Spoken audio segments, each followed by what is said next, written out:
Yesterday's show starts hot. Ego, failure, and guys acting normal while fully on fire. The loss usually isn't what wrecks you. No, it's the performance after the loss is. Today we're going to get into what happens when you stop managing the optics, you tell the truth, and you turn that setback into fuel. That is the adult version of, well, I already fucked it up, so let's grow. Regardless, come check in, build your streak, and hey, if the streak stops, we always give you permission to begin again. Every guy needs that after turning one stupid morning into a whole garbage week. When it comes to admitting a massive failure, what's the absolute hardest part for you to swallow? When everybody saw you talk big, then eat shit publicly. Because if you did, you're 945 minutes behind the world's greatest snooze tracker. Losing to your alarm is such a humiliating way to start a life. Snoozetracker.mornings.live, snoozetracker.mornings.live will tell you how much you are wasting your life by hitting the snooze button.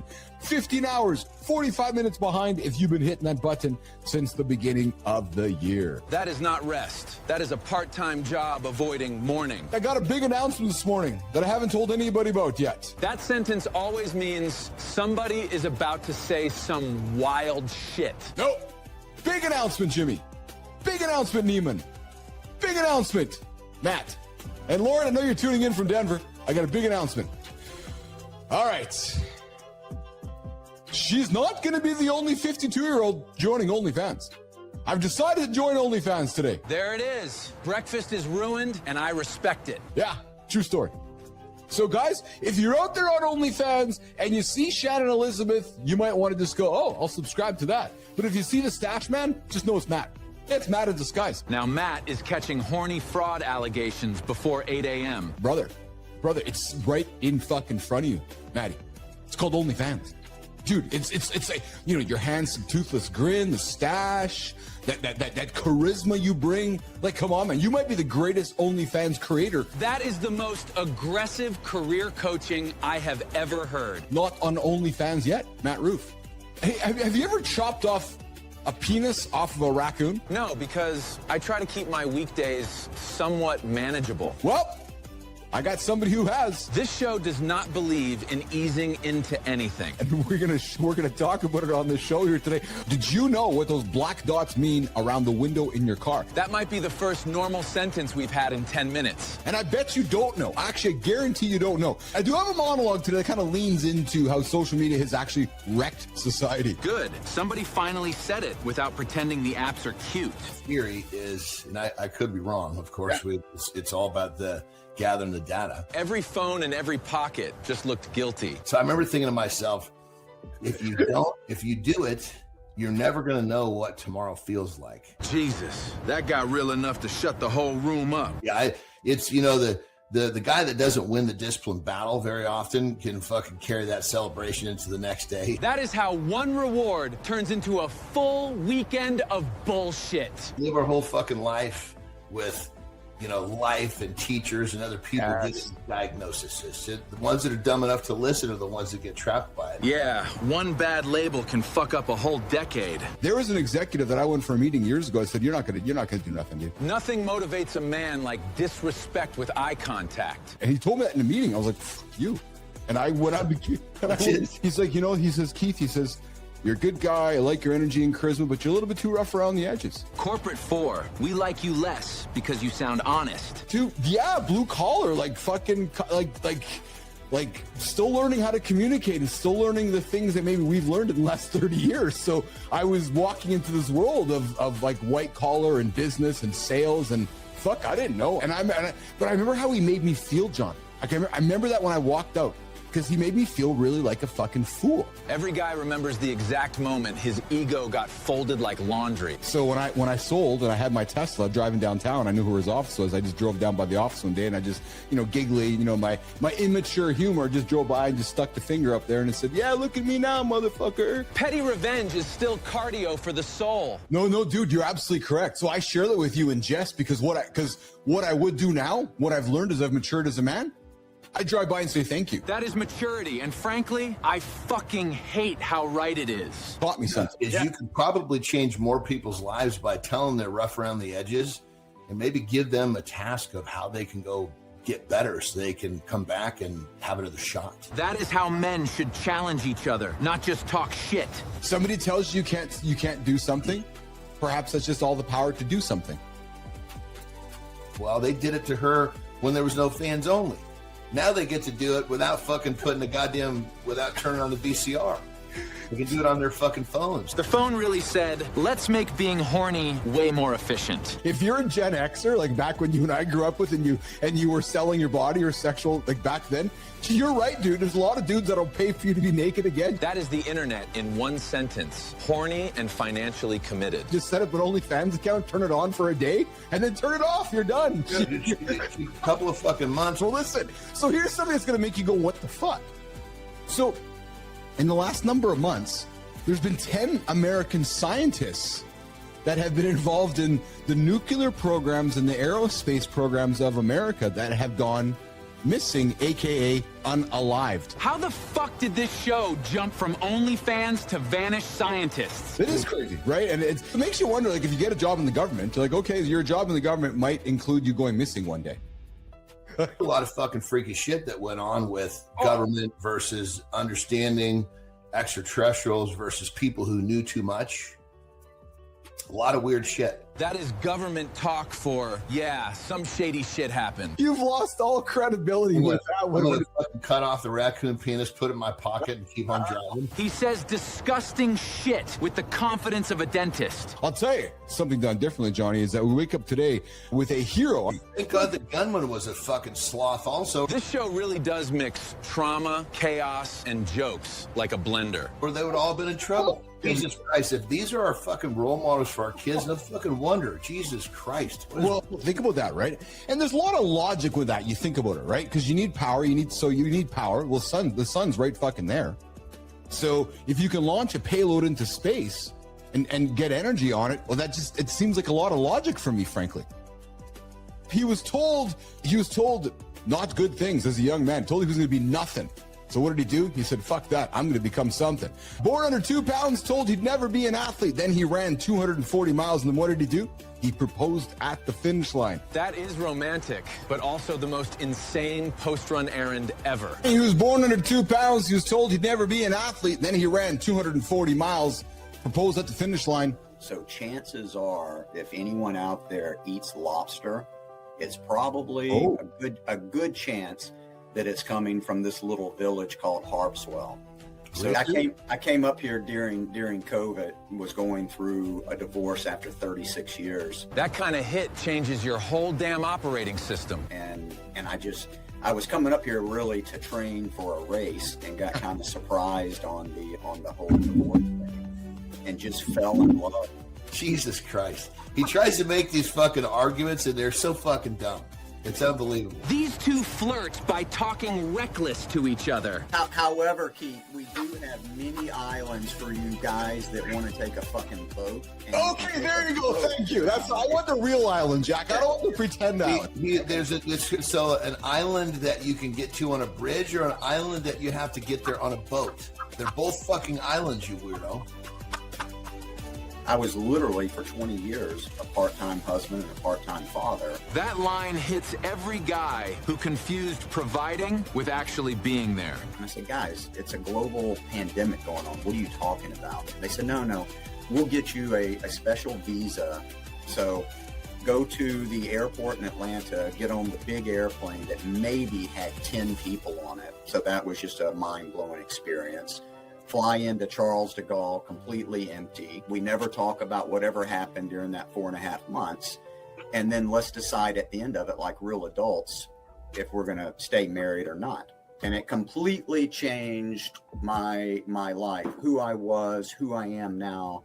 It was painful. It was embarrassing. Most guys would rather fake strength than admit that sentence. So I think Jimmy erased the bridges. John, don't fucking shake your head at me, brother. I mean, guys, there are hundreds of islands. Oh, yeah. Really? Yeah. I mean, there are so many islands here. Most of them are not inhabited. So all of these are just little islands out in the ocean. There are some islands, guys, that have like 3 people on them. You know, they build the houses, and you know, you can only get there. So do they own the island? They do own the island. Wow. Fucking killer. That's awesome, man. And he said, son, whatever's in that document, it's not good for you. He said, so why don't you go out and have one more normal day before you open it? I told my then wife, I said, you know what? Sell it all. I don't need any of that shit. I'll start over from scratch. Wasn't the smartest move, right? So it took us about 2 years of, because attorneys, all they want to do is get you guys fighting, so they can keep billing you, and for all of you attorneys out there, if I'm wrong, please, you can direct it at me. But in my opinion, this could have been done way easier, way cheaper. Richard taught me a life lesson during my journey that I take to this day, and I share it with John often. I was going through some conversations during that journey, and I was about to react to something, and he said to me, he's like, Keith, is what you're going to say going to move the conversation forward? That would have saved half my arguments and 90% of my texts. And he hit me like a fucking rock. And I was like, no. That statement's going to cost you another 50 grand. Nothing humbles your mouth faster than rich people consequences. You sure you want to do that? And it hit me like a fucking rock. I was like, oh, no, it's not going to move it forward. He says, then why are you going to say it? And man, that hangs with me to this day. You run the Moab 240. You ended in an ambulance. Your kidneys are shutting down, flashing 2 thumbs up to Melissa from the stretcher. But you didn't finish. But then you came back and you finished. Brother. And the very first person I saw come across the finish line was a lady, probably in her early 60s, maybe 100 pounds, with the biggest fucking smile I had ever seen on a human. That whole year, I knew I could do it, but when I showed up for that race, I was scared. That is the real shit nobody says when the camera loves the ending. I mean, like a grown man, I don't know anybody listening or you guys, when's the last time as an adult that you actually had fear, right? It really doesn't happen. No one knew this but me. So I carried that fucking ring for 240 miles. And whenever I wanted to quit, which was many, many times, it's 100% exposure in the middle of fucking nothing but rocks, desert, rattlesnakes, just complete exposure. But it's the mental thing to say, fuck it, man. I saw that lady and that guy. I saw them finish. And that literally was in the back of my mind. I'm like, what do they have that I don't have? Difficult shit will change your life. And unfortunately, most of us run from difficult shit. And you will learn very quickly once you engage in it how, number one, how satisfying it is. Number two, how it will change your life for the better.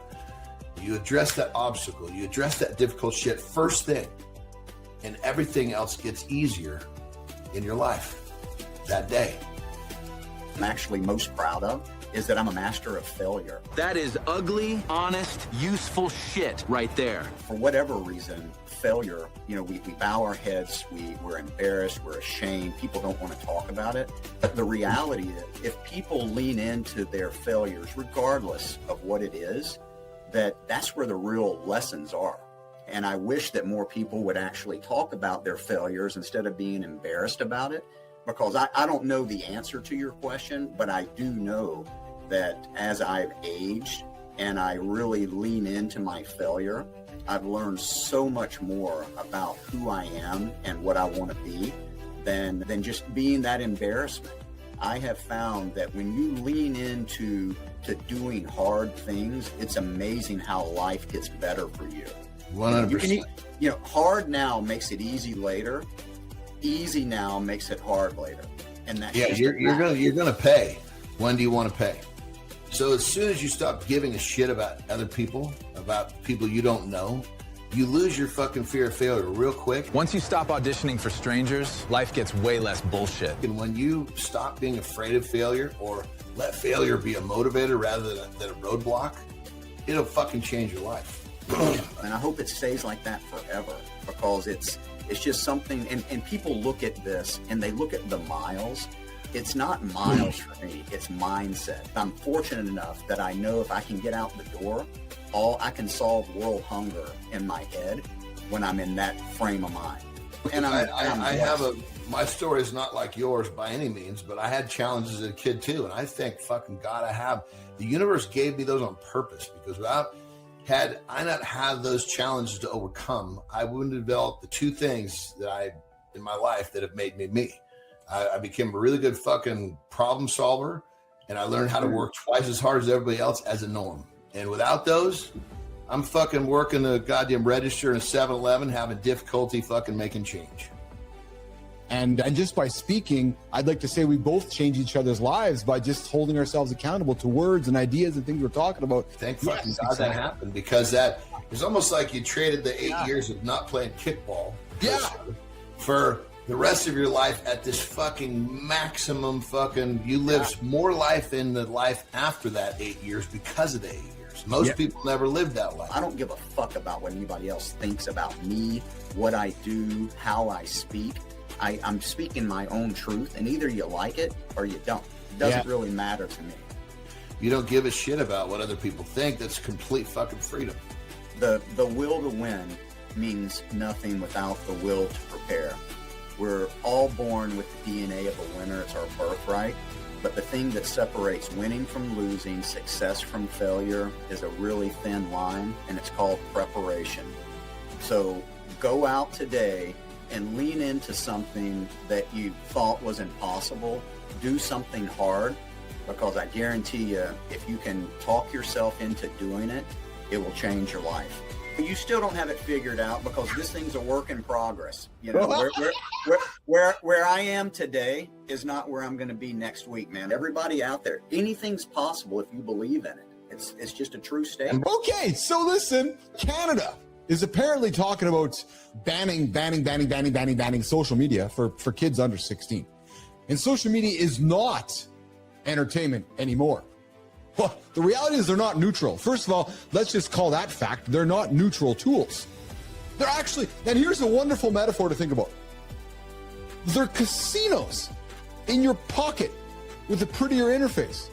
Think about that for a quick moment. And you're not weak, my friend.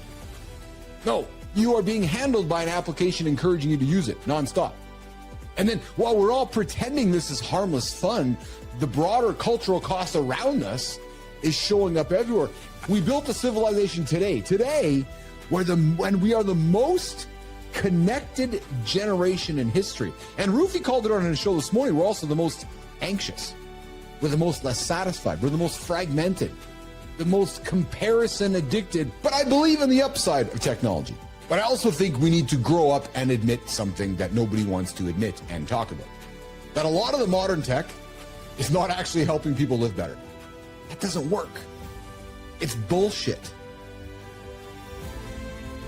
Because what exactly are these systems doing to human behavior at scale? They're encouraging you to use the devices more than ever. That is the real story, because once you understand that these platforms are not built to serve your goals, they're built to interrupt them, everything changes. It's easy to get pissed off.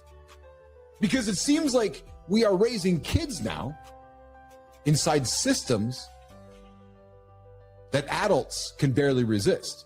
We're asking men to be more focused, more disciplined, more present. Yet we put the casino in their pocket, and then we shame them when they struggle. Really? Is that what we're gonna do? You are not just fighting distraction. You're fighting industrialized distraction at scale, convincing you to open up the casino in your pocket. That was yesterday's madness. Full show is next, and the shit only gets better.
If you have ever nodded through somebody's rant and thought, that sounds smart, and then realized it was polished bullshit, stay with us. we're sharpening our BS detectors today. We're talking the science of sincerity. Why it spreads faster than truth. And how a man can sound dead certain while being completely full of it.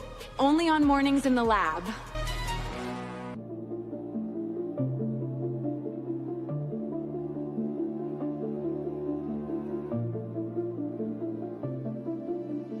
Good morning and welcome back to Mornings in the Lab with Keith, John, and Friends.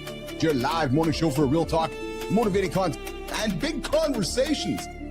Come hit the like, come hit the subscribe, and come jump into the comments. Come check into the show. Come say hello. Mornings.live over on the Mornings in the Lab Live Network. Get up, build a streak, and show us your proof that you are up.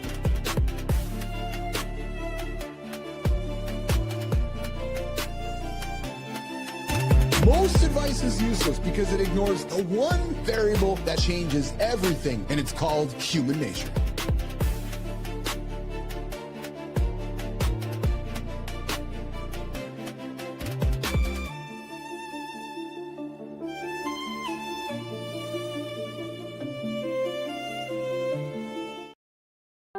Hey, guess what's going on, nation? Misinformation rarely shows up looking crazy anymore, unless it's coming up from the guy we call the Doc, Dr. John Petrocelli. Joining us on the show today, we're talking misinformation. We're talking BS. We're talking about how all that stuff shows up polished, passionate, overconfident, and sometimes it sounds exactly like the voice in your own head trying to justify those bad habits, that lazy thinking, and those convenient lies. Yeah, we're going to get into all that with all of the BS. Yeah, and we're not talking golf today either, Addison. You know who we're doing it with? We're doing it with our resident bullshit professor himself. His name, Dr. John Petrocelli. But first, good morning and welcome back to Mornings in the Lab with Keith, John, and Friends. Good morning, Rico. Good morning, Holroyd. Good morning, Charlie. What is shaking, nation? Good morning, Raymond Velez. Coming up at the bottom of the hour, we got a center stage guest today, hanging out with myself and Anderson.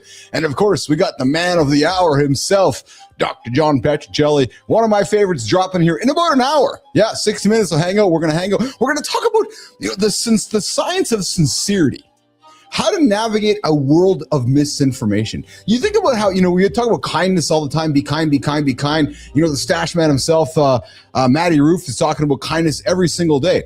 And, when we wrap truth in kindness, is it truth or is it bullshit? We're talking about with Anderson and we're talking about with Petrocelli coming up in about an hour this morning on Mornings in the Lab with Keith, John, and Friends. Hey guys, just a quick reminder, this is an offensive show. How do I know? Because Neiman wrote it. And how do I know? Because Kai's on the pole. Yeah, it's just hanging over. It's hanging on the pole. And how do I know? Jimmy just came back from Japan last week, filling the holes, plugging the holes. Yeah, true story. So just a reminder, everybody, get on over to the pole and go see if Kai's over there just hanging off it. She's just hanging off the pole. Yeah, just hanging off the pole. True story. And hey, speaking of the poles, hey kids, kids, we might offend your parents. So ask the parents to leave the room. Ask the parents to go hang out with, what's his name? Clavicular? Is that how you say it, Jimmy? Clavicular. Is that what it is, Kai? That's like your generation stuff. Yeah. What is up with this look smacking trend? Let's just bang our head. Yeah, I just want to chisel up my face. I'm going to be hey, nation, we just had a revelation. I am the original clavicular, Jimmy, because I'm the handsome chief. Yeah, if y'all don't know what the hell I'm talking about, it's because you're old. Like me, you're a Gen Xer like me, and you're like, what the hell is this guy talking about? Clavicular. Kai, go look it up. You'll know exactly what I'm talking about. So guys, kids, kick the parents out because we might offend you along the way. R-rated, X-rated. It's funny, man. Had a conversation with our good guest yesterday, Jack Wilson. Hey, is there a more uncommon name on the planet? Jack Wilson. Love you, Jack. Solid dude. What a wonderful conversation yesterday. But he's like, I was a little bit nervous getting on the show with you and Johnny because I was concerned you guys might want to talk to me about eating pussy.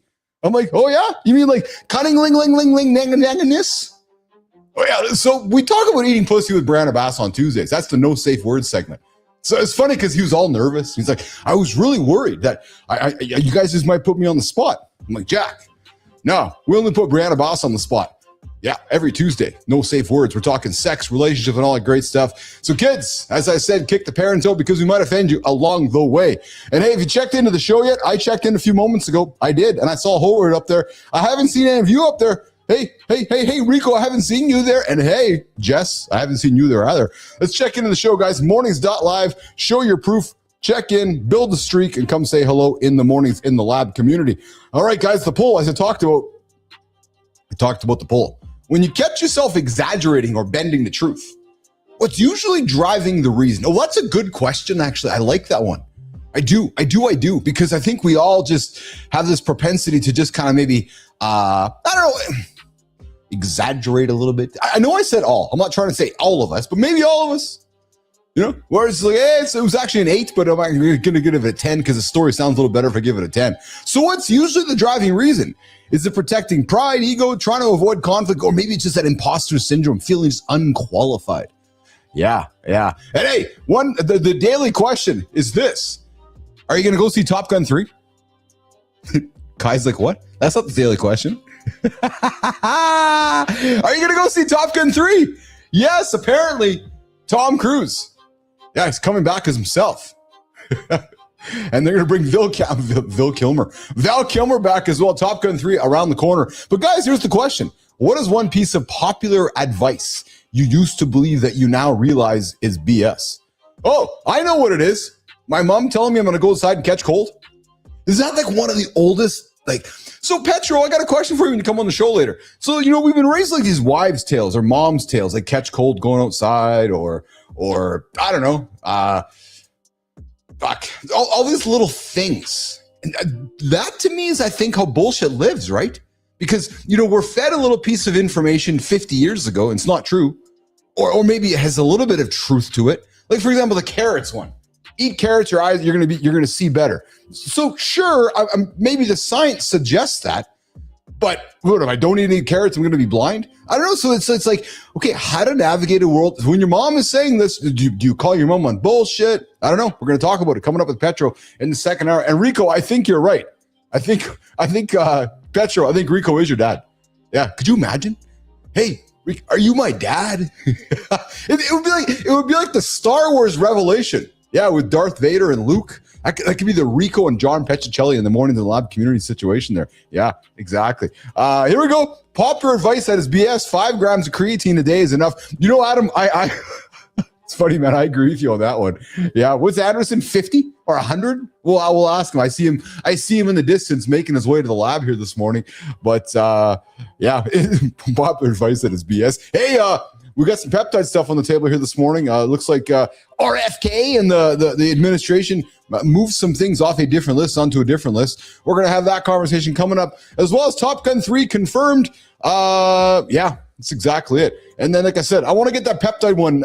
Kai, let's get that one ready. I think I threw it over this morning. Let's get that one ready for Johnny when he shows up on the show here. But hey, guys, we got also Ramon Velez. I think Ramon's going to wonder what the hell I've gotten into. The guy's been behind the camera at ABC, NBC, Google, and MLB for 20 years. But hey, he's never been behind the camera with Keith and John on Mornings in the Lab with Keith, John, and friends. He's going to join us to talk about invisible excellence, leadership under pressure. And that conversation starts in about 22 minutes or so. But first, Nation, the morning loop, it starts right now.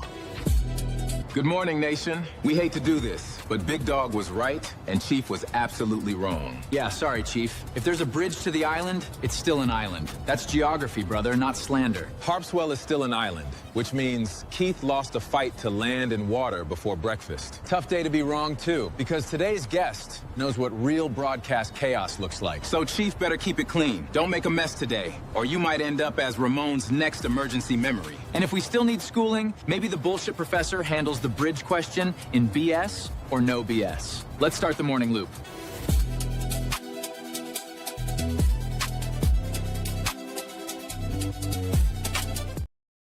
Luke, I'm your father, says James Earl Jones, coming out of Rico's voice to Petro. Good morning, everybody. We're on the morning loop here, coming up this morning in Mornings Lab. John Anderson joining us in a quick second. All right, so I got to address my colleagues, Sterling and Preston. What the fuck, man? So listen, I was having some fun with my friends yesterday. I know islands that are connected with bridges are still called islands. Listen, I live in a country called Canada that has Prince Edward Island. Yeah, and there's a bridge to it. At least I think there is. I just said it publicly. Yeah, listen, and I live near a place called Hecla Island. And for me to get to Hecla Island, I have to drive on the bridge, the causeway, to get to the island. But I just, the idea of an island to me is magical, surrounded by water. And then all of a sudden you connect a bridge or a road to it, and you're like, oh, well, it's just a piece of land. It's just a sexy piece of land with a different name so that nobody gets offended by the fact that it's actually not an island. Yeah. Could you imagine? Hey, Jimmy, could you imagine if you actually lived on an island? Like you're living on an island, water everywhere, remote, the greatest island on the planet. Then that dude over there who's living on an island with a bridge attached to it, to the mainland, and he's calling himself an island. I'm like, no, you're not on a fucking island, man. You got a road attached to it. It's kind of insulting to me and my value of what an island is. So, well, I understand geography, Gulf of America, Gulf of Mexico. I understand how geography works, but I'm a little bit curious about the terminology, because I think I'd be offended if Jimmy said he lived on an island, but it's just like this this piece of land with water around it for 98% of it, but there's now a road connecting it to the main island. No, isn't that a peninsula? Oh, we didn't talk about peninsulas yesterday. No, we're too busy talking about islands with our great guest, Jack Wilson, yesterday on Mornings in the Lab with Keith, John, and friends. Hey, so somebody was hold on a second here. No, Kai, not on the bookmarks. They came in this morning on the conversation desk, actually. The RFK and the gang reapproved some stuff yesterday, I believe it was. So it came through this morning on the conversation desk, and I'd love to have that conversation with Anderson. Speaking of Anderson, so a couple of things. So yesterday I saw some news. Jimmy, so there's a guy standing on top of the Sphere in Vegas, and I'm wondering, was that John Anderson or, hold on, is he?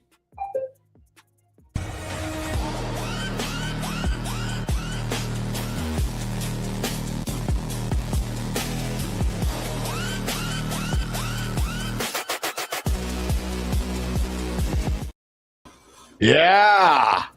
I don't know what that was, but it was a cool looking vehicle. Dude, you have the greatest garage in the history of morning show hosts. What was it called? Garage?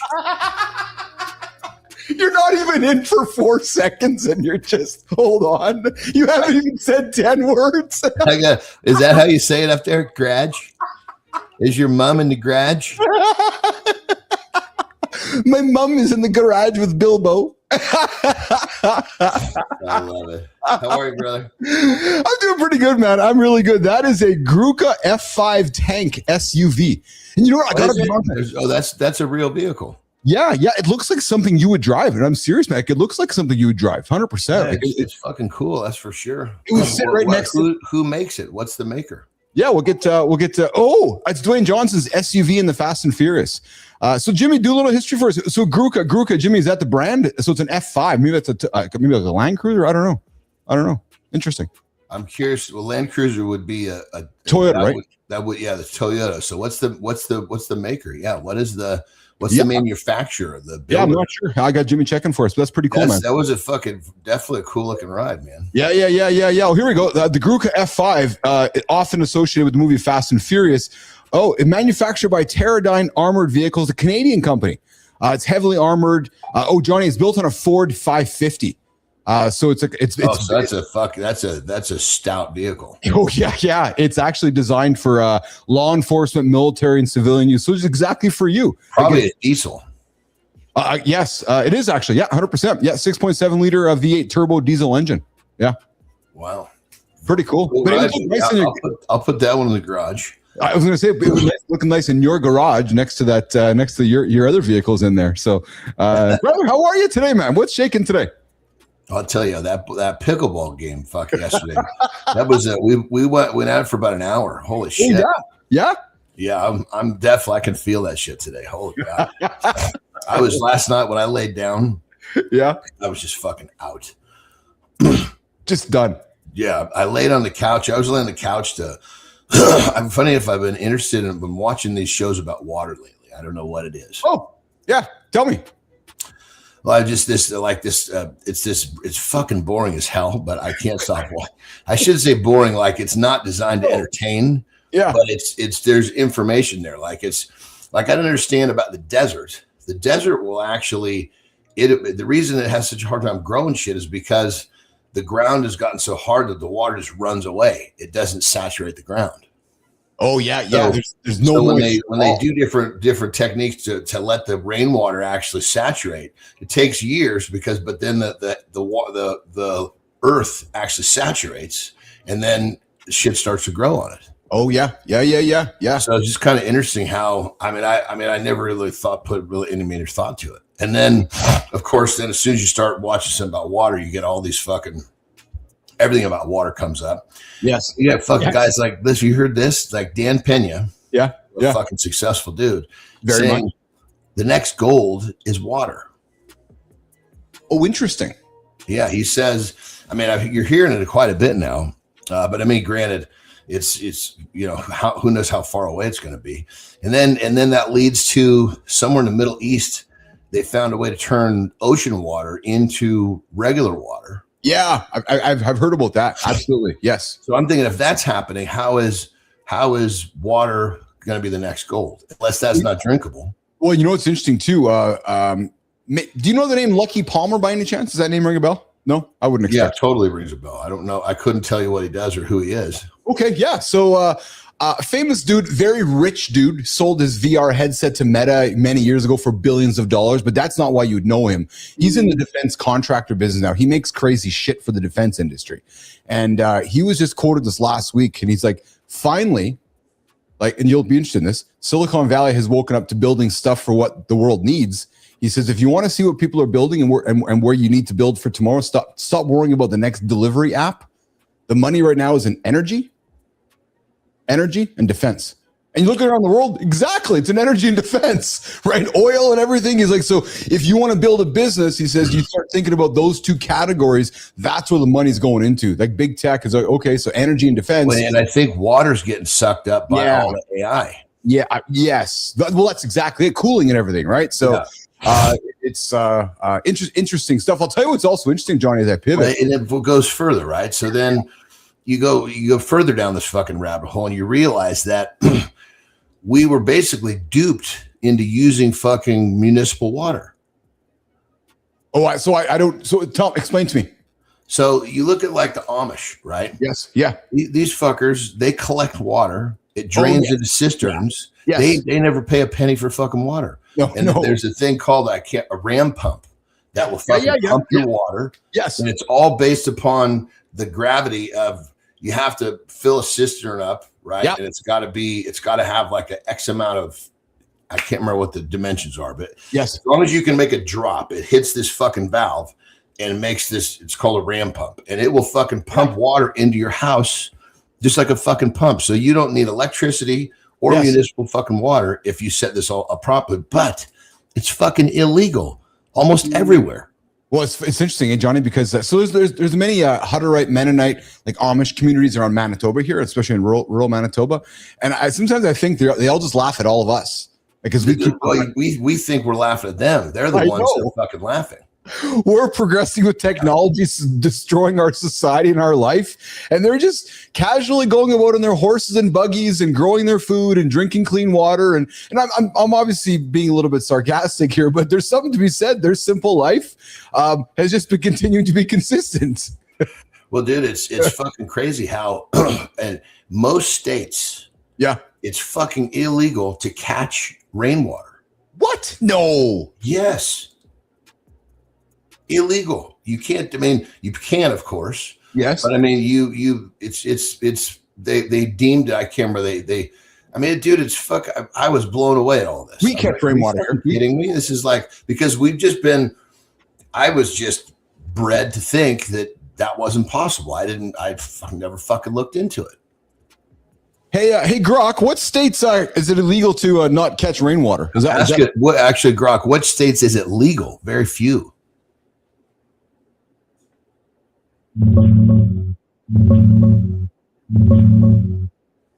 It's legal in all 50 states now. No outright bans anywhere. Most places have zero restrictions. you can catch as much as you want off your roof. Only a few, like Colorado, cap you at just 110 gallons total, Utah at 210 gallons, and some others want a permit for big systems or non-rooftop collection. Your Amish ramp pump setup? Totally doable in most states. Just check your local rules. Yeah, so a little bit like actually on day we're talking misinformation, a little bit of misinformation. It is legal, Johnny, to catch rainwater. So Brock, go look into this in the whole as when the powers that be decided they wanted to control water. Talk about how that whole thing came about to where it was ultimately made to believe for the public they weren't supposed to do it, and find out about people that were catching rain in like 55-gallon drums. There was recourse for that. Is that correct? Yeah, there's some misinformation out there.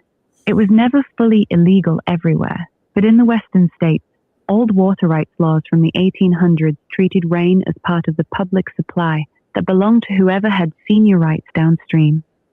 Farmers and ranchers got first dibs, so collecting it could technically steal water from them. The biggest real case was Gary Harrington in Oregon back in 2012. Dude built 3 huge reservoirs on his property, got fined, and spent 30 days in jail because he was blocking water that legally belonged to the local water commission. It wasn't a couple of rain barrels on a roof. It was massive dams. Most residential barrels off your roof, almost never enforced. And it's fully legal now in every state, just with a few volume caps in places like Colorado. The "you'll get arrested for rainwater" stories got way overhyped. There you go. So it's actually, well, I guess that kind of plays into everything else that they don't want us to do. Like when Brock, check this one out. Maybe I'm curious about this one. So last time when they confiscated gold, right? There was all sorts of stories about people going to jail when you didn't fucking hand in their gold. How few people actually had legal trouble because they didn't?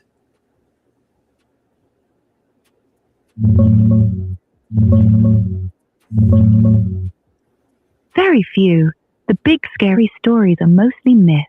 The government relied on voluntary compliance, not door-to-door raids.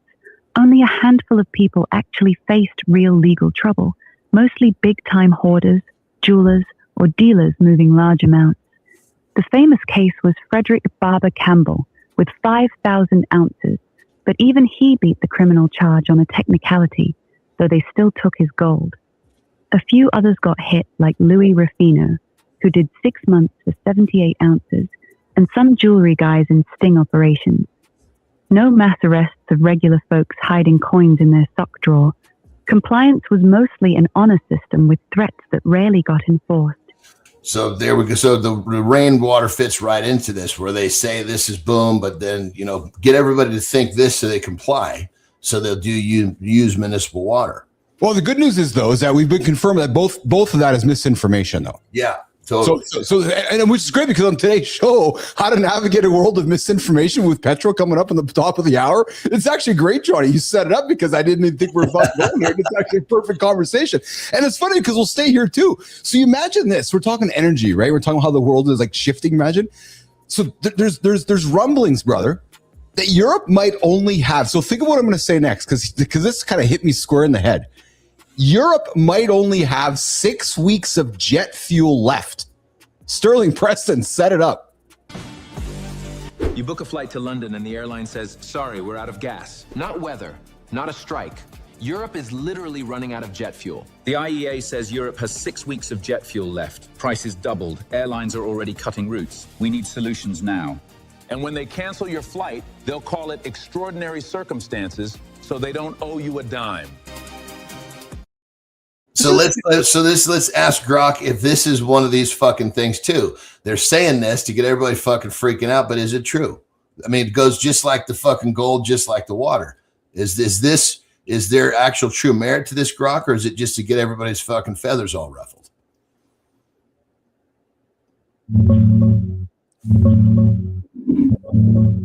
It's real, not hype. The head of the IEA just said Europe has about 6 weeks of jet fuel left because the Strait of Hormuz has been mostly blocked since the Iran conflict started. Middle East supplied 75% of Europe's imported jet fuel. Tankers aren't getting through, stocks are dropping fast, and some countries are already under 30 days. Flights could start getting cancelled soon if it doesn't open up. Here's where the choke point is, and this is the kind of tanker that normally carries it.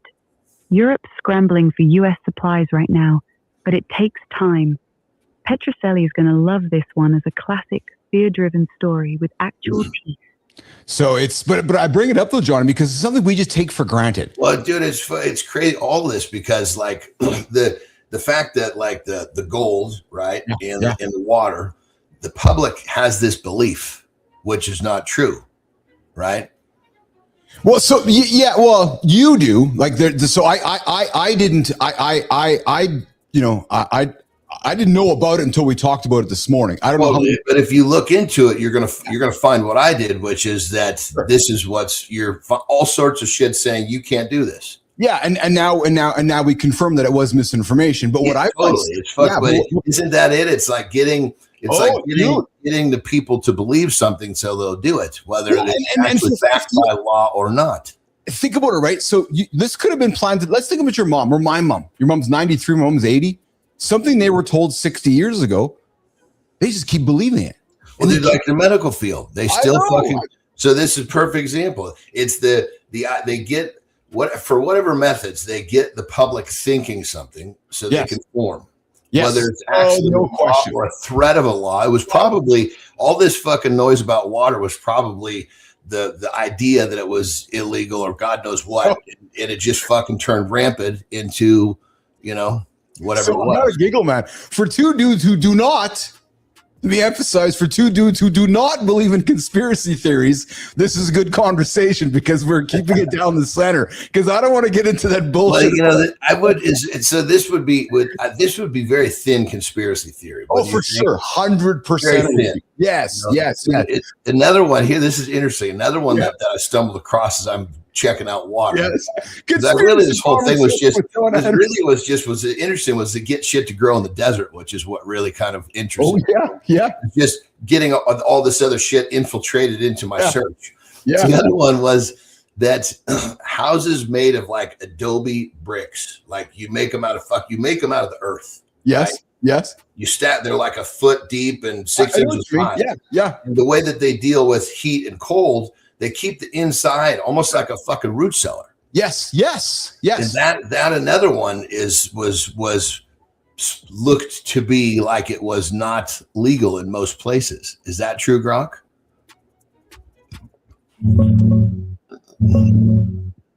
It's not illegal. Adobe and rammed earth homes are fully legal across the US. They're written right into the International Building Code, Section 2109 for Adobe.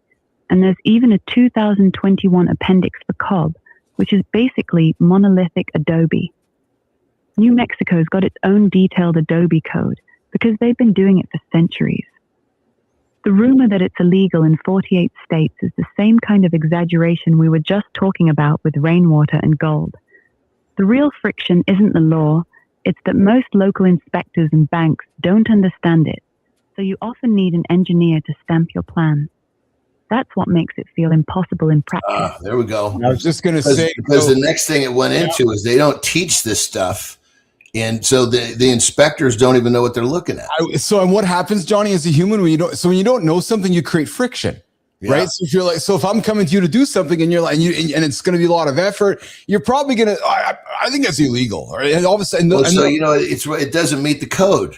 Yes. Is that illegal? No, but it doesn't meet the code, which means you can't get a stamp of approval, which means you got to evacuate your house. Because somewhere, Johnny, that guy heard that. Well, they hear me clearly. They said it didn't meet the code, but nobody ever along the way challenged who they was, right? Well, totally. For fucking 50 years, it's like, well, they said, and then John shows up and says, "Build me a house with this." Oh, no, but it's against code. Well, says who? So let's make an example. Yeah. So Grok, if I was to buy a house somewhere in the United States, and I decided not to, or maybe I was to build a house and I was choose to not get municipal water. would I get would it be habitable? Would I have the, because you have to fucking get basically a license to live in the fucking house that you build. Yes, you'd still get your certificate of occupancy and it'd be fully habitable, but you'd probably have to fight for it. The building department would demand an engineer's stamp showing the structure meets code. Once you give them that, they have to approve it because earthen construction is in the actual building code. They can't legally say no if it's stamped. The real pain is the upfront fight and the extra engineering cost, not that it's illegal.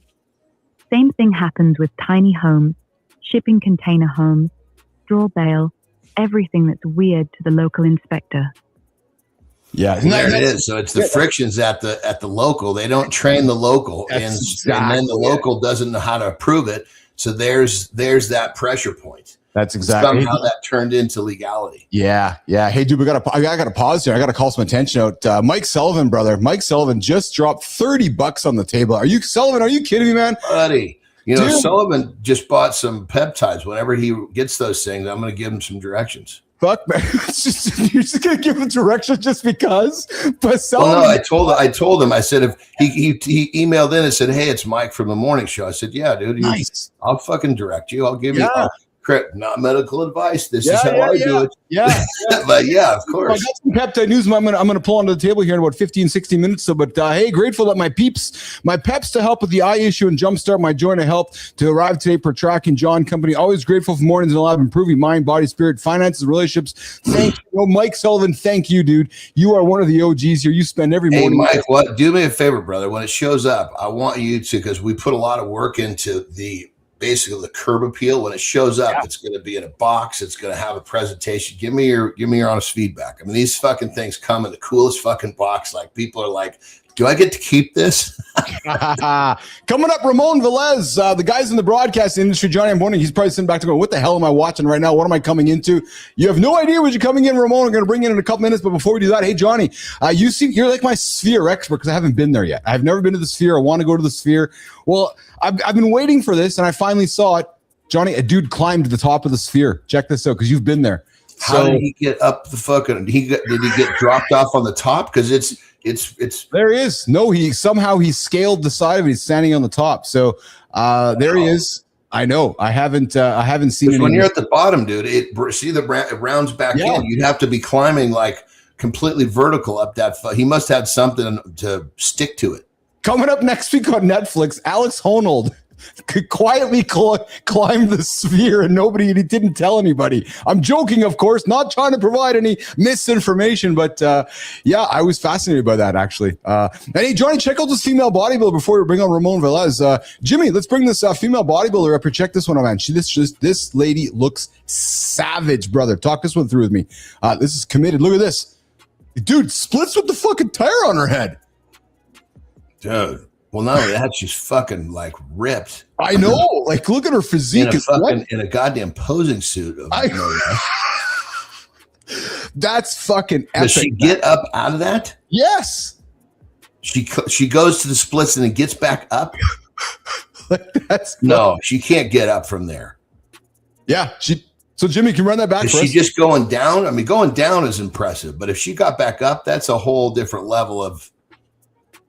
Yeah. We don't have the going back up part. It's cut in the segment there, but I mean, dude, that would be almost unbelievable if she got back up from there, because just the balancing of that thing going down, Yeah, I know. Yeah, how much that tire? Probably, my guess is that's probably at least a 300-pound tire. Wow. Yeah.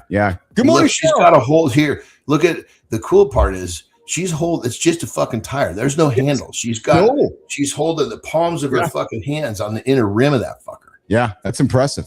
Way impressive. That's at an expo of some kind. You can see behind her. It's pretty cool, man. It's pretty cool. And then just her to get it up there and just have to do it. And imagine how many reps she did to be successful at that, and how many times she fell, and how many times she dropped it, and there she is doing it successfully. Probably started off with a barbell. Yes, I guarantee it. Worked her way into odd objects. That's it. Johnny, we got a dude who's in the broadcasting industry. The guy's been behind the camera at ABC, NBC, Google, MLB for 20 years. but he's never been on Mornings in the Lab with Keith, John, and friends. And Sophia Grant, let's set it up. The conversation starts right now with Ramon Velez this morning on Mornings in the Lab with Keith, John, and Ramon. Think about the last breaking news moment you watched. Election night, a game-winning home run, something big. You remember the anchor, you remember the score. You don't remember the person who made sure the signal stayed up. That person exists. They're in a dark room somewhere, alone, watching everything. Most people never think about them. Ramon Velez has been that person for over 20 years. NBC, Google, MLB. His name has never been in a headline. Orlando, 2002. Early 20s, overnight shifts in master control at a local news station. The only person in the building at 2 a.m. From that booth, he climbed. MLB, Google Studios, The Today Show at NBC, then the director's chair at ABC News. Election nights, breaking news, millions watching live. If the signal dropped, they didn't call the anchor. They called him. He's mentored Emmy winners. Still, 20 years in, you've never heard his name. Here's the twist. On weekends, he steps into a cage. Certified MMA official, a man who manages chaos, then chooses more of it. In 2011, he left MLB as an engineer. In 2025, he came back as director of broadcast technology. Full circle. If you've ever been the one holding everything together while nobody was watching, this story is for you. Ramon, welcome to Mornings in the Lab. We've got a lot to talk about. Hey, Johnny, well, the world watches the anchors, and they watch the guys like you and me every single morning. We got a guy behind the scenes who's managing the high-pressure tech where a single second of failure means a global blackout. From the Today Show to his current role running Major League Baseball's broadcast technology. That's some pretty fucking cool shit, by the way. This guy spent 20 years as the most important person in the room whose name you never met. We're meeting him right now. His name's Ramon Velez. Welcome him into Mornings in the Lab with Keith, John. Ramon, what's shaking, brother? What's going on, guys? How you doing? Good. How are you?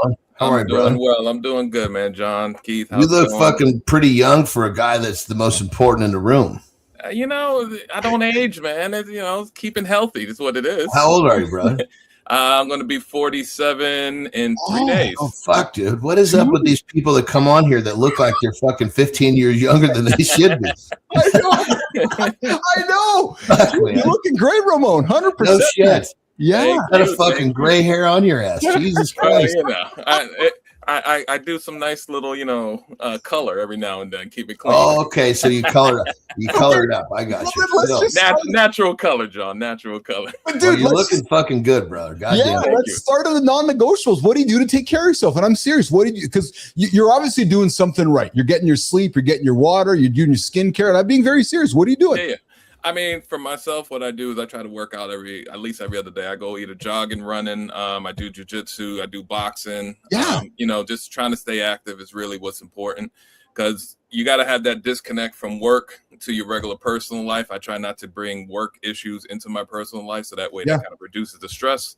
And like I said, just trying to eat good, but I eat everything, and mostly just trying to work out is really what it is. Working out and having fun with the family. What I'm hearing, I think the biggest piece of this that I'm hearing that probably is missed by most is reduce the stress. Yeah.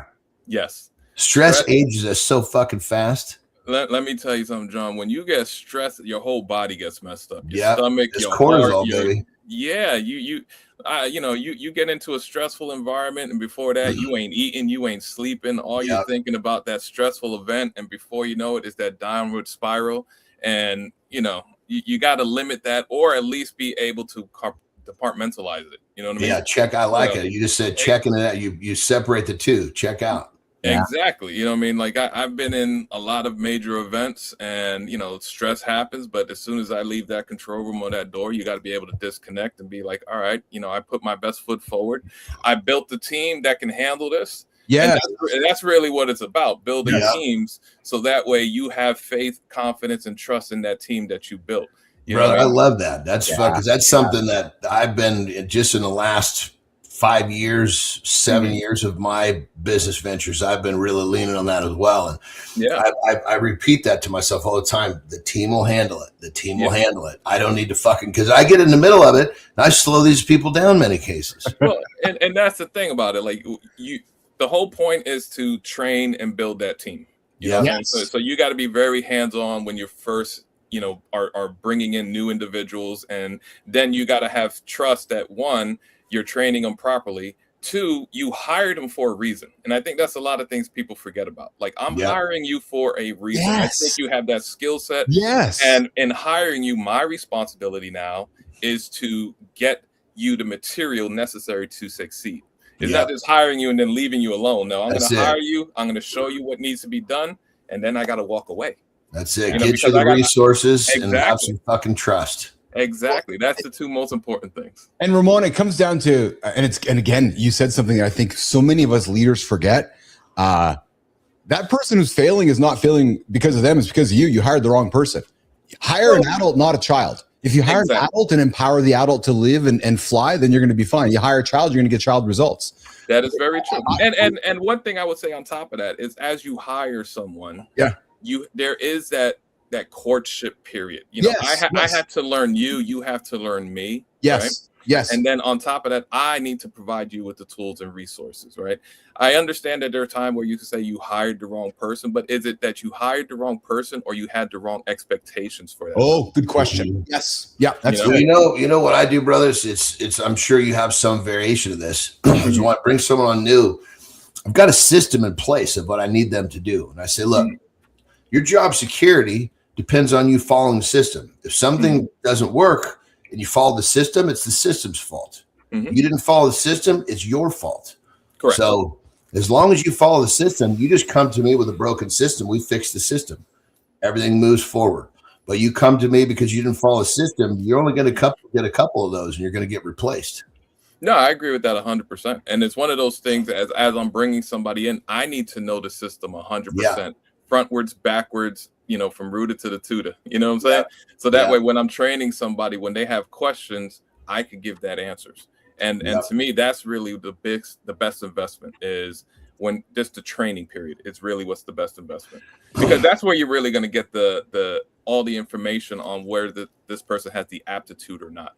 Is that training? Yeah.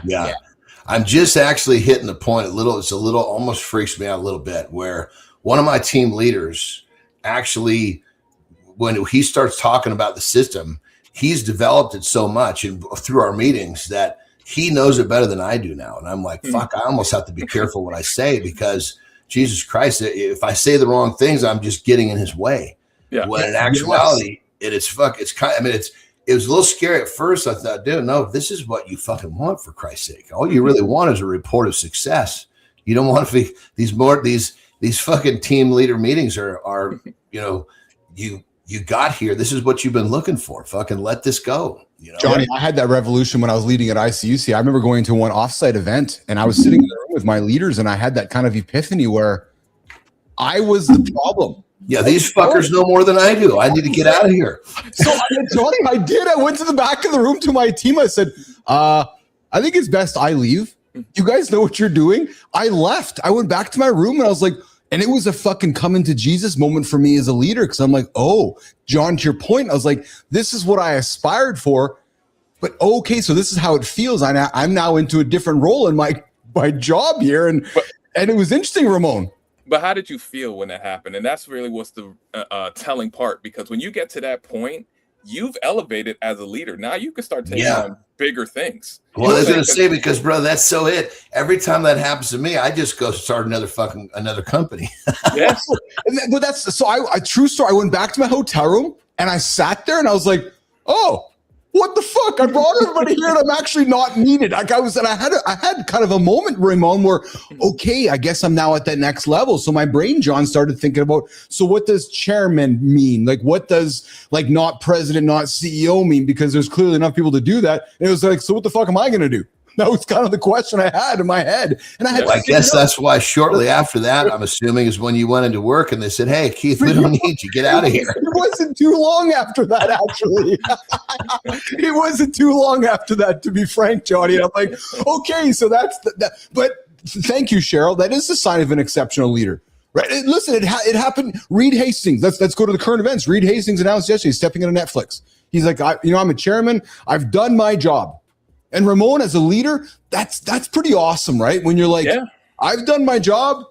I'm not, and because I still feel the pride today, Anderson. I look back, I see you still going. Like Roman, I started a company, sold it, 400 people. It's still a running entity. There's something really, there's a lot of pride when you can set it up as a leader and step back. Oh yeah, I mean, and that's one of the biggest things. Like for me, a lot of my accolades are not what I obtained. It's from individuals that I trained. Yes. Like I had individuals who won Emmys, and I'm probably more excited for them than they are. You know what I'm saying? Because it's like it's that pride, and it's kind of like in sports where you have like a coach's tree. You know what I'm saying? You have, and you see your coach win that Super Bowl or that championship, and you're excited for him because you was there with them at the beginning. Yes. And you got to see that growth and that maturity blossom. And for me, and it's similar to what you're saying with yourself, is like seeing that those items grow and blossom, and you're being able to step away from that, to me is the biggest, success. Yeah. You can get money and all that. That's great. We can always we're skillful individuals. We'll find work. We'll be able to make money, but it's that developing of other individuals that's really the telltale sign of a leader. Yeah. So let's stay here with leadership and you, Ramon. Let's stay on you. So Johnny, get this, man. Ramon spent 4.5 years as director of studio operations at ABC News. Dude, presidential elections, breaking news in the middle of the night, the kind of events where the country is like paying all attention to you and the show cannot go down. And I gotta wonder, man, like what do those moments do to you in your own mirror as an operator, your gray hairs? What did it do to your nervous system over the years? Like working at a level where people expected live on a day we're talking about misinformation. I want the facts, I want it from you, and I want the truth now. Can't make a mistake. I mean, here's the thing. When we're in these live events, there's a lot of fact checking in the control room. We're doing a lot of things. We're spinning. I'm focusing on the production that's being held. I'm working with editorial because we got to make sure everything is factual. Because the reality is similar to what you're saying. We got millions of people watching. So we got to make sure that we're putting stuff that's factual. So we're dealing with legal, we're dealing with editorial, and I'm on top of that watching the production. So I'm juggling these multiple things. I'm dealing with multiple different stakeholders as we're going through this stuff. But the reality is, and I had my manager at the time, who was one of my mentors, kind of told me this one thing, and it kind of stuck to me. He's like, look, shit's going to happen, but by the time you make a mistake, that signal's already made it to the moon and back. So you can't worry about the mistake so much as how you can fix it after it happens, right? So it's not being so granular that you're on pins and needles. You got to be fluid, and it's similar to like a maestro with an orchestra. You got to keep that stuff fluid. Somebody might miss a note, but you can't stress that one note that you missed. That's gonna mess up the whole orchestra. You know what I'm saying? So it's being able to pivot, being able to kind of just wash over the little things, right? And being able to understand when something really matters. And that's really what's the important part. So then you can appreciate sitting back in the green room as Keith and John were welcoming you in here on our little morning show here. Like we were bringing grok in, confirming information, misinformation, and you can probably appreciate that we were having that conversation and looking for the facts because we understand our responsibility doing a live program Monday to Friday that, when we're talking every single day, I want to make sure that we're trying to provide as much truth as we can. And especially on a day when we got our bullshit professor joining us for the second hour, how to navigate a world of misinformation, right? Well, and that's he wants you got real quick. This is a guy who wants to provide as much truthful information as possible, but he makes blanket statements and will fight them to the fucking ground about if you're a golfer or you're a bullshitter. would that make the mainstream news, brother? Is that breaking truthful news? I mean, in regards to mainstream is kind of like defined by the viewer. You know what I'm saying? Yes. And that's kind of one of the things, because what I find is, you guys were talking earlier about conspiracy theories and all this and stuff like that. But what I find, there's always a sliver of truth in every conspiracy. Yes. You know what I'm saying? Yeah. That's what we found. That's exactly what we found. And what happens is that people use that sliver of truth in order to justify everything else. And then it seems like how far can you push the envelope? That's so well put. Somebody's like, oh, hold on, that shit is obviously false, right? So it's like, it's like, all right, here's a sliver of truth, but let me tell you this. And then if you buy that, then it's like, oh, well, hold on, let me tell you this. And it's just that constant just pushing of the envelope until the viewer, somebody's like, hey, that doesn't make sense now, right? And then you slightly backtrack, but then you double down. And as long as you say it confidently, people are going to buy it. So let me ask this for a moment. So we're living in a world where, so we're building a live morning show platform here. I believe in the morning. I believe in live. I believe as the world moves more and more into. I just got to point out one thing. Yeah. But we were trying to create, how all these things become fact amongst people. My man just explained it perfectly. Oh, totally. Push it right to the point where they question it, step back, let them breathe, double down, and they fold. There you go. That was, one sentence just explained all of these things we were talking about. He just dropped the president of the United States' entire communications strategy. Exactly. Right? It's the breaking point. Step back, let them breathe, double down. Done. That's it. Anybody wanting to run for leadership, Ramon Velez will be your communications strategist. He's just told you how to do it. I gave you the blueprint. That's it right there. Game over, man. Shit. Ramon, but on a serious level here, do you feel like as we move over, let's talk about the next decade or so, one could, I believe, these are my beliefs, that that the power of a live conversation is only becoming more valuable than ever in a world of more and more synthetic content. I also believe that the barrier, so what, clearly you're the same age as John and myself. Well, you and I grew up in a world where, we can't make a mistake on live because the whole fucking world's going to fall apart. Where now everything is live stream, the fucking clavicular, this dude smashing his face, fucking overdose on a live stream this week. I feel like the bar has been lowered for what we as humanity accepts for live, and that people are still trying to reconcile with that. Keith and John are live all the time, burping, farting, making mistakes, but that's life, and people are accepting of life. Am I correct, Ramon?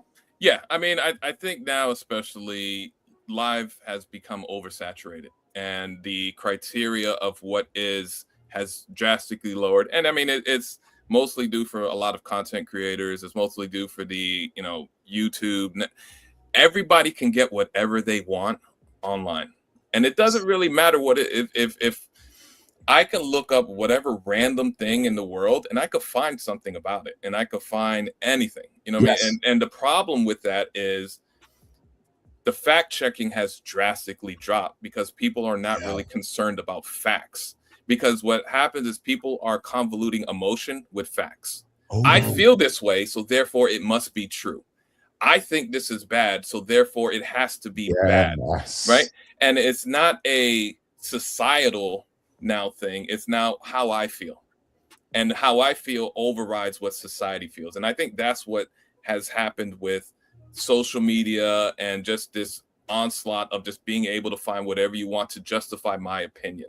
And that's the thing. I could have a very extreme opinion, and I could go online and see, this person said is right, so therefore it's right. Yes, and you find 1,000 people, all of a sudden. Exactly. All you know is, could you put 1,000 people in a room? You're like, well, see, there's 1,000 people that agree with me. All of a sudden, it's true to you. Exactly, and that's the whole thing. You can find your tribe very easily, and in finding your tribe, now all of a sudden you're justified to believe what. Could you imagine? Let me point this out. Could you imagine if we had social media in the 60s? How would that have drastically changed the civil rights movement? How would that drastically change, George Wall and all of those things? If we had, the Emmett Till stuff that occurred, if we had social media, if he was online talking about this stuff, how would that have changed the way that society views things? And would it be for the positive or the negative? That I don't really know at this point. That's a good point, man. That's a really good point. Yeah, it's fascinating stuff. Hanging out with Ramon Velez this morning on Mornings in Alive with Keith, John, and friends. So Ramon, let's get into some fun stuff. You're an Emmy-nominated broadcast executive. You step in as the official for a fight. Yes. What's something that happened that you've never told anyone? I made some interesting choices in my life for that one. Tell us about that one. It was so shocking. John just dropped his mic. No, like I said, I've always been in combat sports. I've been in combat sports till about 13 is when I first started doing taekwondo and kickboxing. I've always enjoyed combat sports. I've been doing jiu-jitsu now for about 5 years. Take on and off. And it was one of those things where it kind of occurred on a whim, to be honest. Okay. I was just watching some fights and I just thought to myself, you know what? I kind of wouldn't mind being in the ring. Now, I know I'm a little older, so I probably can't be a fighter. But I was like, the next best thing is being an official. So, I started contacting certain associates of mine, certain friends of mine. I went to a couple of fights. I started talking to the promoter.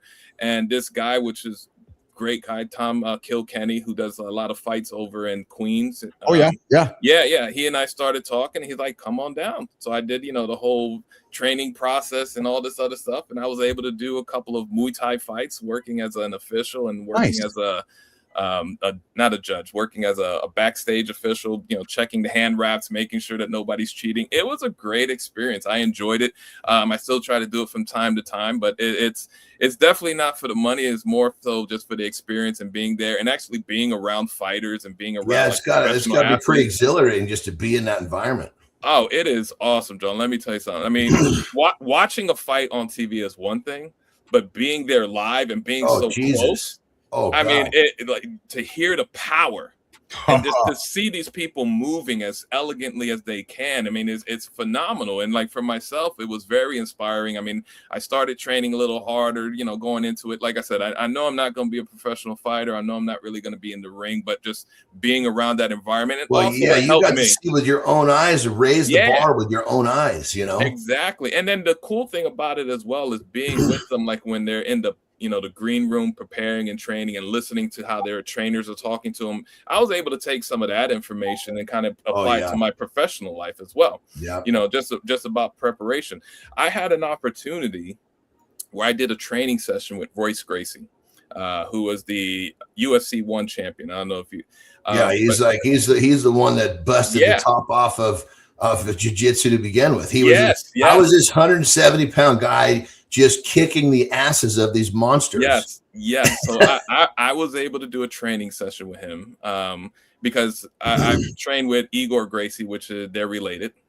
So I did a training session with Royce, but listening to how he approaches training and how he approaches just life was very inspiring. He was saying this thing was, you only have one opportunity for anything in a fight, in life, whatever it may be. But your goal is to shape that opportunity to your strength. He's like, if I'm fighting somebody, I know I'm not a boxer. So why am I going to box a boxer? My goal is to get that boxer into my world. Oh, right? Yeah. And that's the whole thing. And he said, you do that for fights, you do that for life, you do that for whatever it is. You get one opportunity. So why am I going to approach that opportunity at my disadvantage? Yeah. And just listening to him approach that is like, that's true. I have one opportunity. I'm good at this. So let me steer the conversations to that, or let me steer the opportunity to my strengths. So therefore I can make the most out of it. Yeah. Hanging out with Ramon Velez coming up in about 5-6 minutes. We got Dr. John Petrocelli joining us this morning on Mornings in the Lab with Keith, John, and friends. Ramon, Johnny, check this out, man. I got a strong dude to show you guys. Johnny, I know you and I love this shit. Ramon, check this out. South African powerlifter, John, Colton Engelblick. I know this dude. 520 kilograms sumo deadlift. Yeah. 1,146 pounds, man. That is savage, brother. Yeah. Look at that. Johnny, elephant bar? Is that an elephant bar, Johnny? No, I believe that's standard bar. He's not an enormous guy like Thor. No. He's about my height. I mean, I met him when I was doing Mark Bell's Powercast. I met him about 5 years ago. Well, cool. Okay. And he was just coming up. I mean, you could see that he was going to do great things. I mean, just cock strong. That is tremendous. Jeez. Yeah, so John, and a lift like that, what is the main muscle regions that's actually performing the lift? Is it all legs? Is it grip? Well, it's a thing like this: a sumo deadlift and a deadlift in general. So I'll give you a little bit of philosophy of the deadlift. The closer your hips are to the bar, the stronger you're going to be. So watch he pushes it. See how it just hips back, pushes him through and up. So hips is the main driver. Without the hips, he's hips probably 40% of that. Okay. There's leg and there's back, the whole posterior chain, but he's driving his hips towards the bar. See him pushing his hips towards. Yeah.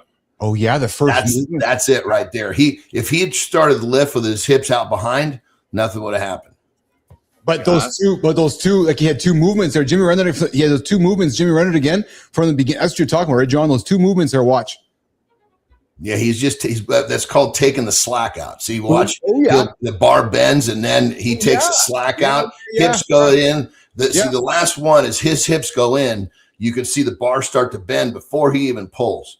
And then as soon as he feels all the tension out of his body, pow, he goes. Yeah. Wow. Cool shit. That's Hey, Ramon, very cool. Ramon, I know we had you here for 30. I'm thoroughly enjoying our conversation with you. We got our resident bullshit professor joining us here in about 2 minutes. If you'd like to stick around with us for coffee and have the conversation, I'd love to have you stick around if you can. Hey, Yeah, real quick. Yep. It's confusing to people when you say stick around for coffee. That's fucking weirdo Canadian fucking lingo. Are we gonna do a nice little let's stick for caramels? You get the reference, caramel? So Jimmy, let's do the lifestyle tip. How about, would you like to stay into the next segment? Lifestyle tip hour 2. We're coming back with Petro and Velez and Anderson and Billis this morning at Mornings in the Lab with Keith, John, and friends.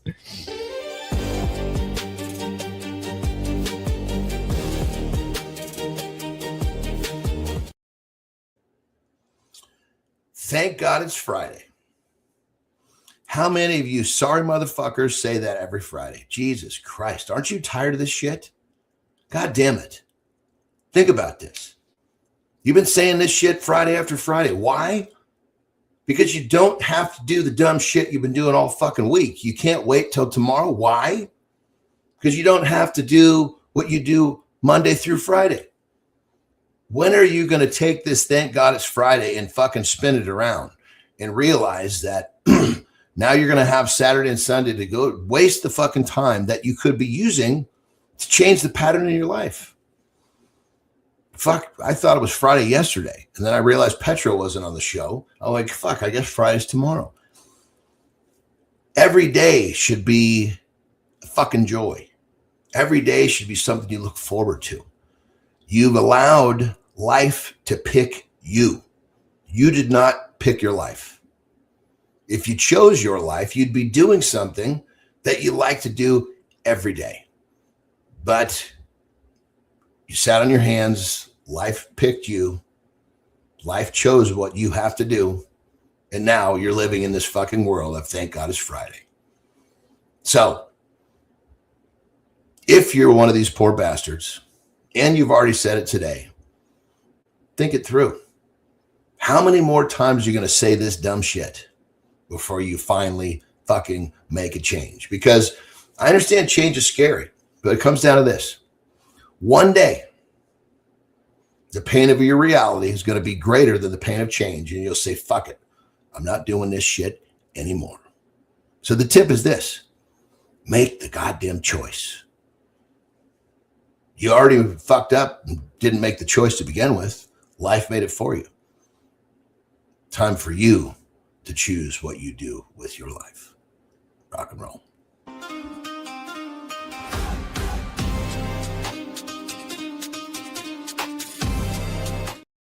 Hey, welcome back to Mornings in the Lab with Keith, John, and friends. You join us for hour 2. This is the big show where we help men and all humans start their day with more honesty, more momentum, and enough perspective to stop making dumb decisions like John Anderson was talking about with some fake confidence. Hey, coming up, second hour, Dr. John Petrocelli. We're talking about a world of misinformation, kindness, sincerity, and how bullshit spreads. And hey, Top Gun 3 is confirmed. True story. Yeah. And Ramon Velez is sticking around to hang out with myself, John, and Petro. We're going to start that conversation right now, live on Mornings in the Lab with Keith, John, and Ramon. Most men don't get fooled by lies. They get fooled by confident nonsense. That's bullshitting. No truth. Just vibes. And it works because it sounds certain. Then we repeat it, post it, and build a life plan on it. That's how men end up strong and wrong. The fix is sincerity. Ask one question. Do I care if this is true, or do I just like how it feels? Keith and John, how many facts in a man's head are just borrowed confidence he never checked?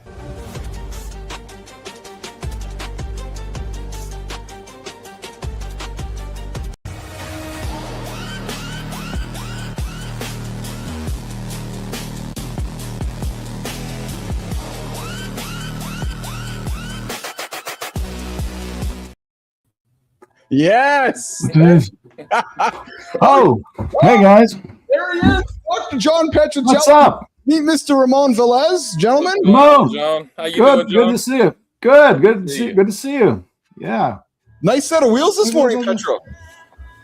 Yeah, I'm hoping that thing will just drive me automatically so I can get some reading done as I'm working my way to work. Hey, Ramon, before we get started, I'm curious to know, you're meeting our morning show cast as you're kind of watching from afar. I'm curious to get your opinion on our morning show cast. Keith, I'm loving the experience. I'm loving this whole opportunity, man. You guys have a top-notch production. It's fun, man. I'm having a good time. Let me tell you that. I'm having a great time right now. So, Petro, I got to nerd out with you for a quick sec, because I think Petro might. Johnny won't, because Johnny's not as nerdy as I am. But there's something over your shoulder which I'm quite intrigued about. You like to look up in the sky, don't you? You like your telescope back there, brother. Yeah. I mean, it's my wife loves doing stargazing.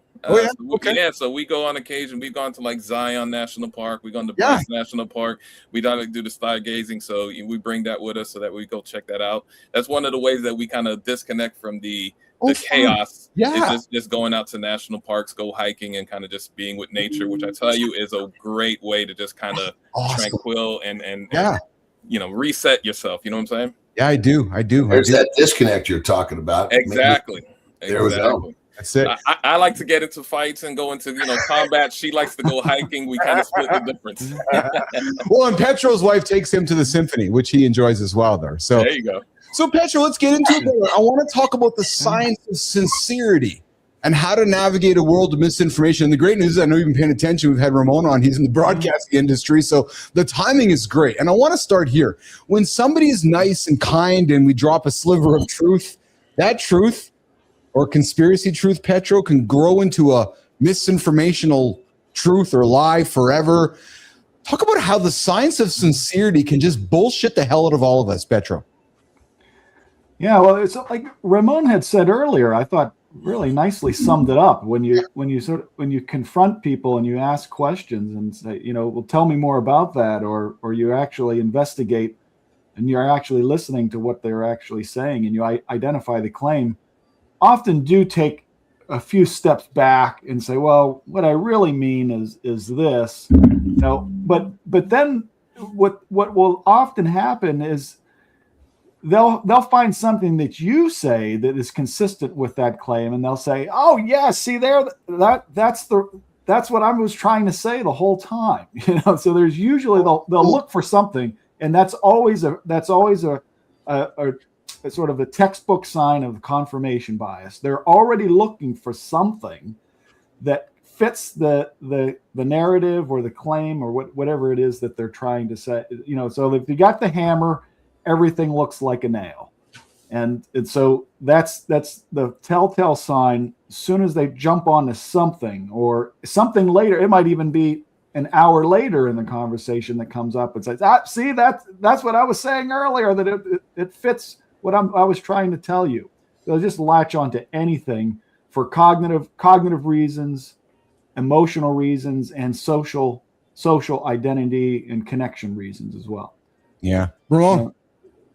Yeah, I mean, I think John hit it on the head. It's like having those conversations with individuals, and you could kind of tell the individuals are speaking to you, but also processing everything that you're saying, because they're looking for that little linchpin of like, you see, you agree with me, even though you might not, or they're like, you know what you just said is verification of A, B, C, and D, right?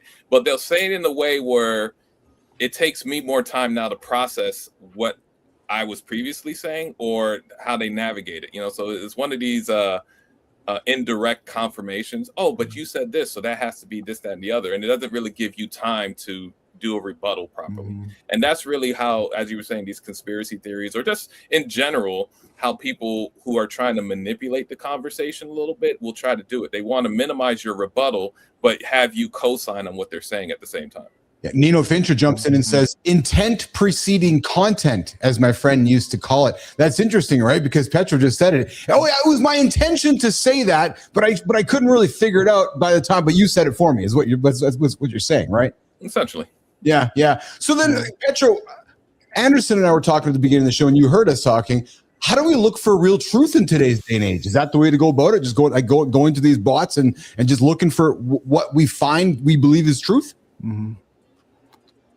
Yeah, I mean, you look anywhere, like Ramon was saying earlier, you look anywhere for any support for any claim or any side that you want, you'll find it. You'll find a group of people. You'll find another echo chamber that fits your fits your claims. But what I think the best tool, there's two tools. One takes a lot of time. One doesn't take as much time. But the one that takes a lot of time is the empirical method, is to conduct an experiment.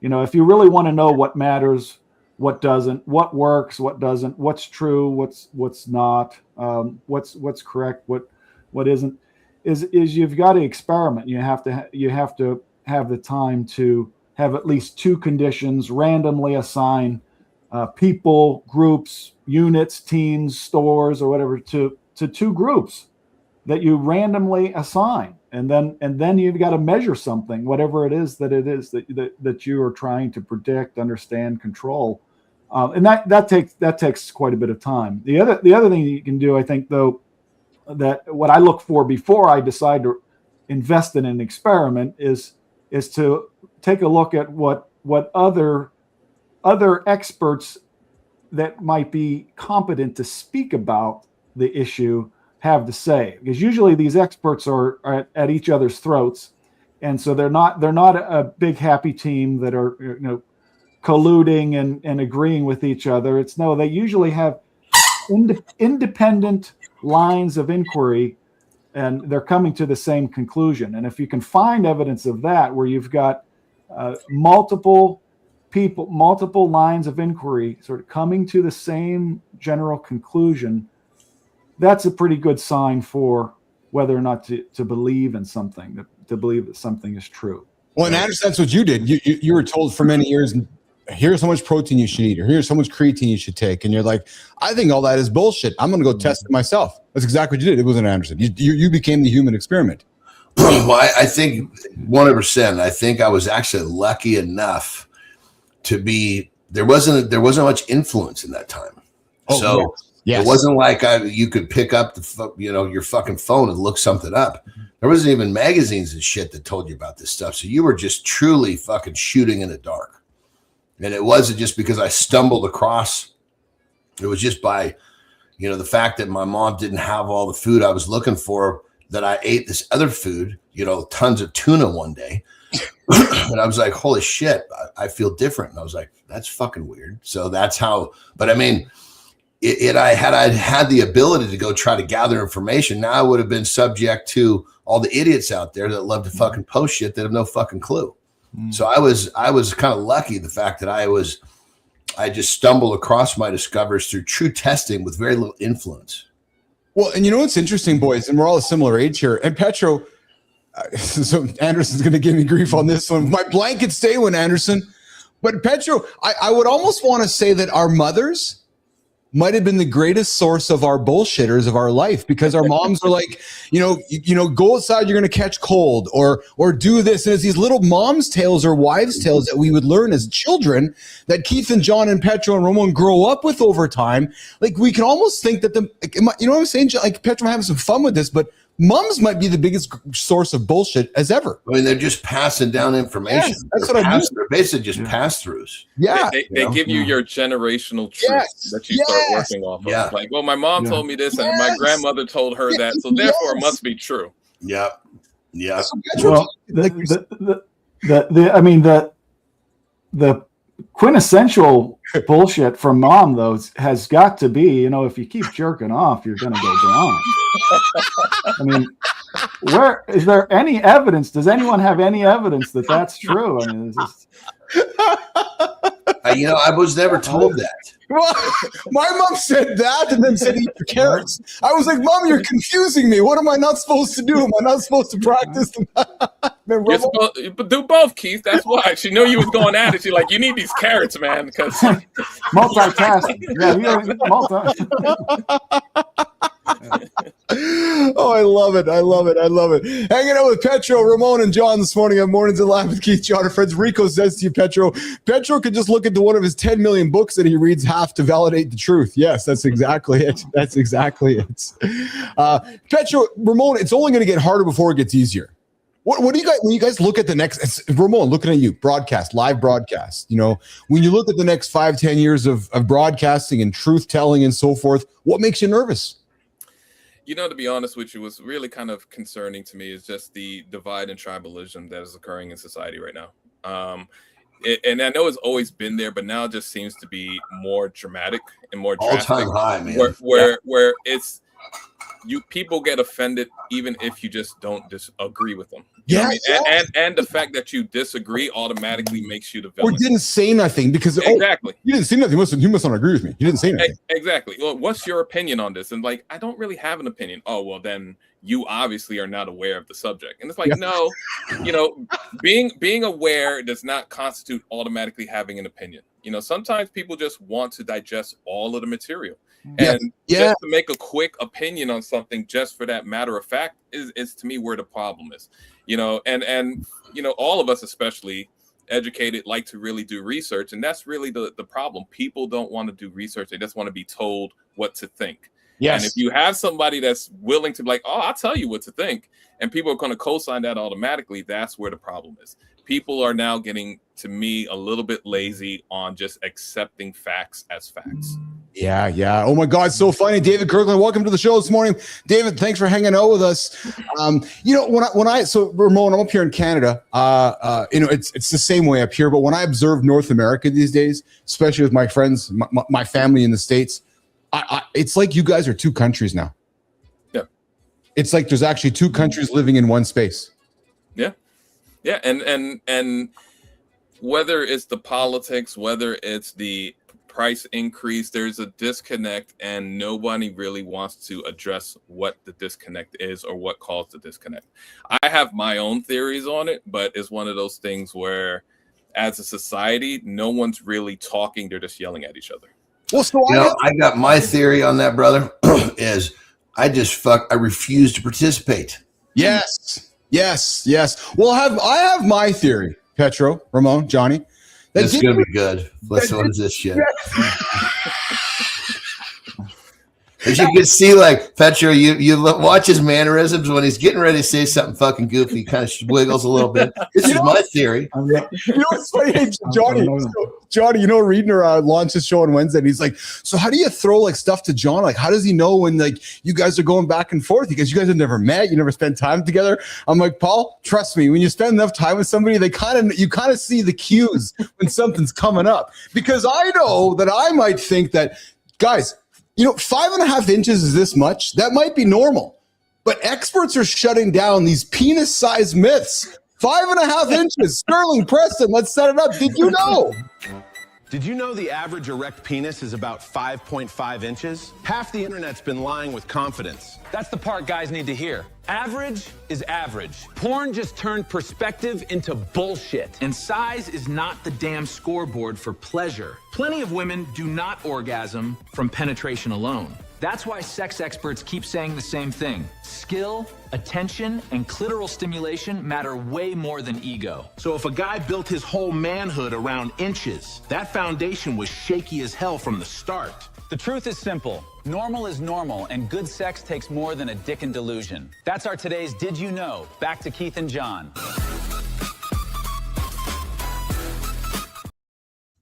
Sorry. You know what's crazy about this? Just looking down here to make sure my stack up. I love that. Good sex is more than dick and delusion. I'm using that line from moving forward. Well, what's crazy is everybody wants to boast about the length of their dick. Nobody talks about the girth. No, ever. Ever. But that's again maybe like an old wives' mom's tale growing up, right? No, but society has never talked about girth. Always length. Always length. Here's the thing. Yeah. I find guys are the ones that talk more about dick size than actual women. I don't know if women are like bragging about dick size as much. I mean, they may on occasion, but I think it's more of a guy conversation, which makes it odd that we're talking about that and not really bragging about the women. The woman should be bragging for you. Well, I was going to say, bro, I so agree. If you're the guy that talks about how big his cock is, you have the fucking smallest cock on the planet. Exactly. or you have the biggest dick, but you're not having any action. Well, or that too. Yes. It's like the guy that tells you how fucking great he once was. Yes. Yeah, but it's funny because it just all these topics lean into the world of misinformation and exaggerated truths and what's true and what's not true, right? And it's an interesting world. No, average is this. No, it's actually 5.5, right? No, but my mom, but I heard this, right? Or John, we talk often in Ramon, we talk often about the they. Hey, Petro, they said this, right? The they validation. Petro, talk about the they validation, and will that ever go away? No. Who? Yeah. Who? When? Where? How? You know who they never know who the they are. People say. Yeah. People say. Yeah. People say. People say. How many? Yeah. How many people? Yeah. People that I don't want to listen to. Yeah. Hey, what do you guys think is the most what's the single most piece of bullshit that men in our age tell ourselves? Actually, serious. Like, what do you guys think it is? Petro, what do you think it is? Real quick. I got this fucking line that I hear people say all the time. What is it, Anderson? I hear this fucking line and I'm, God damn it. All you told me is that I need to not spend any more time with you because you're fucking delusional, right? They'll say, I'm 57 years old, and I look in the mirror and I'm pretty goddamn happy with how I look for my age. Shut the fuck up. Jesus Christ. Did you see your tits? Did you see that shit hanging over your waistline? It's like, because in their minds, they think that it's like they're just fucking delusional. I got two for you, Keith. One, yes. And I agree with John. Two things that I think people give themselves delusion on. One, they accept the dad bod. It's like, it's a dad bod. I'm cool. Yes. As if, second is I got time. I got time. I got time for this. Oh. How do you know how much time you have? And that's the biggest thing people put off. Like the lie that you keep telling yourself, I got time to do that. I got time to do this. And it's like, it's a dad bod. Of course it's okay. That's my life now. It's so good, brother. And the flip side, I got time is I'm busy. Yes. It's which one are you going to pick? Yeah. Yeah, I got time for that. I'm busy. Don't worry. I got time. I'll hit the gym, John. Don't worry. It's a dad bod. It's okay, John. I got time. Don't worry. Yeah. It was like when the muffin top on the fucking on girls became acceptable. How did fucking fat hanging over a fucking belt line become appealing? Muffin top. Are you fucking kidding me? Petro, what do you think is the biggest piece of BS we tell ourselves? Yeah, I think it's that people. I think for men, especially our age, it's got to be that nobody really notices the moobs. Yes, the man boobs or how unattractive people call them unfuckables, right? Nobody thinks of themselves in that way. But so there's a lot of self-deception. Yeah, going on. I think especially anywhere north of 30 years of age, I think it starts happening. I think too. That leads into the second myth. Is like, I'm unfuckable, but I got a big dick. So yeah, the joy of love is. Well, I suspect many of us men, as we age, and John and I talk about it all the time, and Petra, we hear it. I think we accept how we're feeling, and I mean literally feeling is supposed to be normal. When we haven't taken the time to maybe get some better sleep, eat some good food, get some water, get some movement in, and recognize what good feeling actually feels like. I was going to say, they don't even fucking realize how bad they feel because it's been so long since they felt good. That's what I mean. And I don't mean it from a lecturing perspective, but I wonder sometimes if we would recognize how we could feel if we tried something different. But we wake up, well, okay, I got the dad bod. I'm on. Brother, this is the shit you should be lecturing rather than fucking lecturing that all golfers are bullshit. Or all moms are bullshitters too. But it's I think it's what happens to us, right? We just become accepting, and that's like, okay, well, I'm 50, I'm sick. I guess this is what I'm supposed to be like. Yeah, right. It's unfortunate, actually. It's unfortunate. I think what Jack Wilson said yesterday, though, I thought in the talk was that hard now makes it easy later, and taking it easy now makes it hard later. I thought that was you're gonna fucking pay. There's no fucking free lunch. Yes. Yeah. But that's so hard for us all to digest, though, because nobody wants to do hard. So it's like, I'll just and then Ramona supports your comment of I have time. I'll do the hard stuff later. Yeah. No, actually, it's fucking parenting. You put the work in when they're young, and they go and they have independent, successful lives, or you don't, and they fucking live at home till they're 35. Yeah. So did you stretch your work over 35 years or 18 years? You choose. Yeah. Ramon, you got kids? I got 3. Oh, how old? 26, 21, and 20. Wow. Oh, you started young in life, eh? Good for you. I did. I started young, and I had a big day.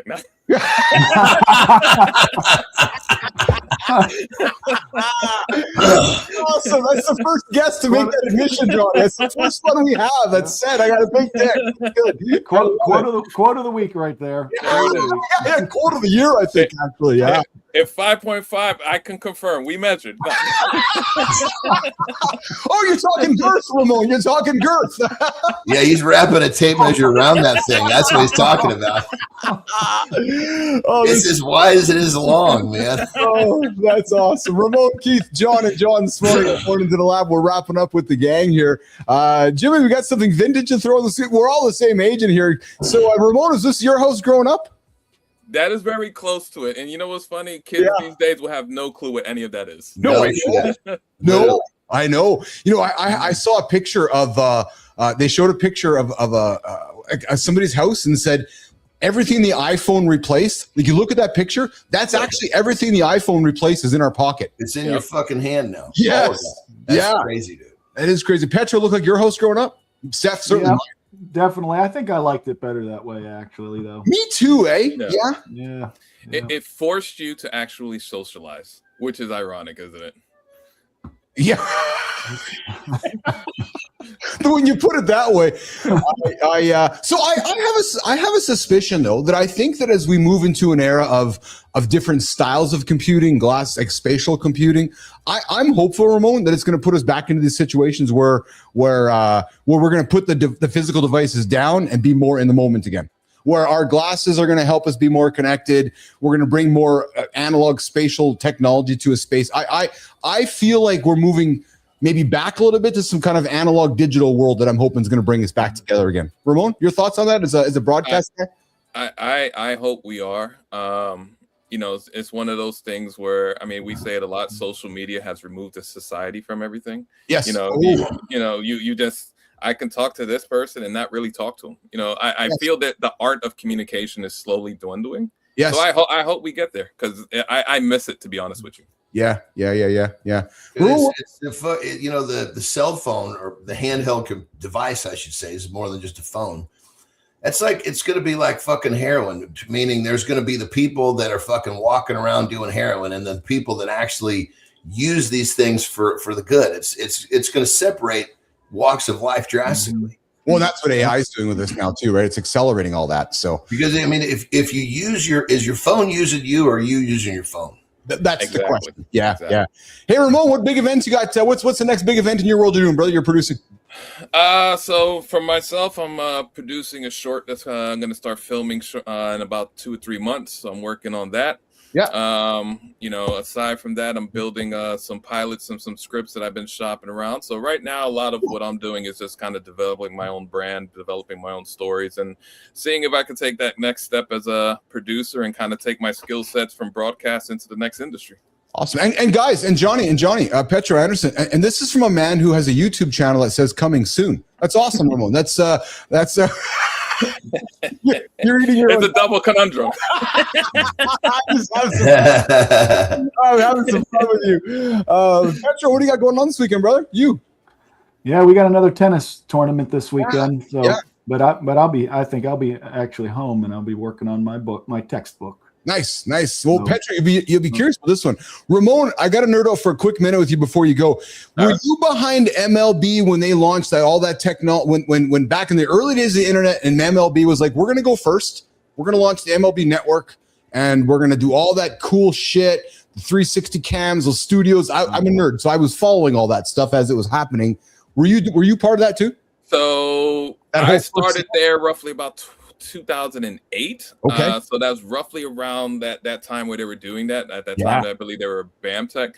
BAM So Tech. So I didn't have direct correlation because at that time I was just a lonely grunt. Yeah. I was the cable runner, so I was running all the cables that actually did the all that fancy stuff. But The cable runner with the big dick, Ramon Velez. Exactly. I was running multiple cables. That's it. He's the cable runner with the cable. Exactly. I love it. Ramon, thanks for hanging out with us this morning, man. John and John hang out for a quick second with me. Ramon, you're awesome, dude. I appreciate you spending some time with us. Where can folks find you and connect with you? So you can find me on LinkedIn right now. I'm on there. That's pretty much my primary contact, and then I'm building out everything else. So hopefully I'll have some more stuff to give you guys soon. Beautiful. Let's grab a coffee. Come back and hang with us again sometime, will you? Yeah, anytime you want, man. Just let me know. I'm free. Pleasure, brother. Pleasure talking with you today. Pleasure. Have a good one. Nice meeting you guys. I'm looking forward to the next round. Awesome. We'll walk Ramon out of here and we'll quickly wrap up with Anderson and Petro this morning on Mornings in the Lab with Keith, John, and friends. Petro, fun week we had here this week, eh? Some great guests, great conversations. Absolutely. Another fantastic week. Yeah. I mean, and it's, I still think that you guys were really simulating a real lab. Yes. Yeah. Well, and, with the various guests, I don't know. You do seem to have quite a few guests that look at least 20 years younger than they actually are. Yeah, what is up these last fucking couple? Like, God damn it, man. What's going on? Yeah. It's Jack Wilson yesterday. He tells us both he's 58. I'm like, what? Well, they're all interesting too. I mean, they've actually thought about a lot of the things that you're talking about. Even Ramon today with us, very insightful. Yeah. That beginning conversation was just straight up fucking conversation. I mean, almost no questions. It just took off. That's exactly it, Anderson. We didn't even get to anything we had prepared. It was so great. Same with yesterday. So I was telling Jack Wilson yesterday. So it's funny because if you go back to the conversation with Wilson yesterday, he dropped something in his first sentence, and I picked up on it. We took 2 points in that first sentence. It took the whole hour. And because him and I had a coffee after the show yesterday, and Anderson, he says to me, he says, I was a little bit nervous I'm watching you and John. He goes, I was nervous about joining you guys. He goes, and I was curious. I was nervous that you guys were going to talk to me about eating pussy and stuff. And I'm like, yeah, what's wrong with that? But I didn't say it to him, but he's like, I was nervous. And then he says, but I kept watching. And I says, good, because we're trying to create a show where you judge the book by its cover. Then you spend a little bit of time with us. And he says, Keith, you guys made me feel so safe. I so enjoyed it. I loved your format. I want to come back. I want to hang out with you and Anderson. I'd like to do a show. John, we had him. He's like, what just happened to me? He's like, at 58 years old, I'm rarely surprised or moved by something. What I just went through this morning with you guys, I've never experienced that before. It was pretty cool, actually. He was really complimentary with his experience with us yesterday. But he was nervous, Anderson. He's like, because I didn't know what the hell I was walking into. And then it's nice to seeing some of our banter in the beginning. Well, and he couldn't believe we'd never met. He's like, you guys have never met? I go, no. He's like, man, you guys have a chemistry that he goes, you guys go back and forth. But he goes, it reminds me of like old school Stern with Stern and Robin, and they'd be all over him. And he's like, he goes, Anderson jumping up and down on you. And then yesterday, like, I'm just normal dude in front of the camera yesterday, right? So he's like, it was a fun thing. And he tells me, Petro, he goes, I have listened to every Joe Rogan podcast. It's because he runs he spends hours in. Yeah. He's always got stuff in his head. Mm-hmm. So, yeah.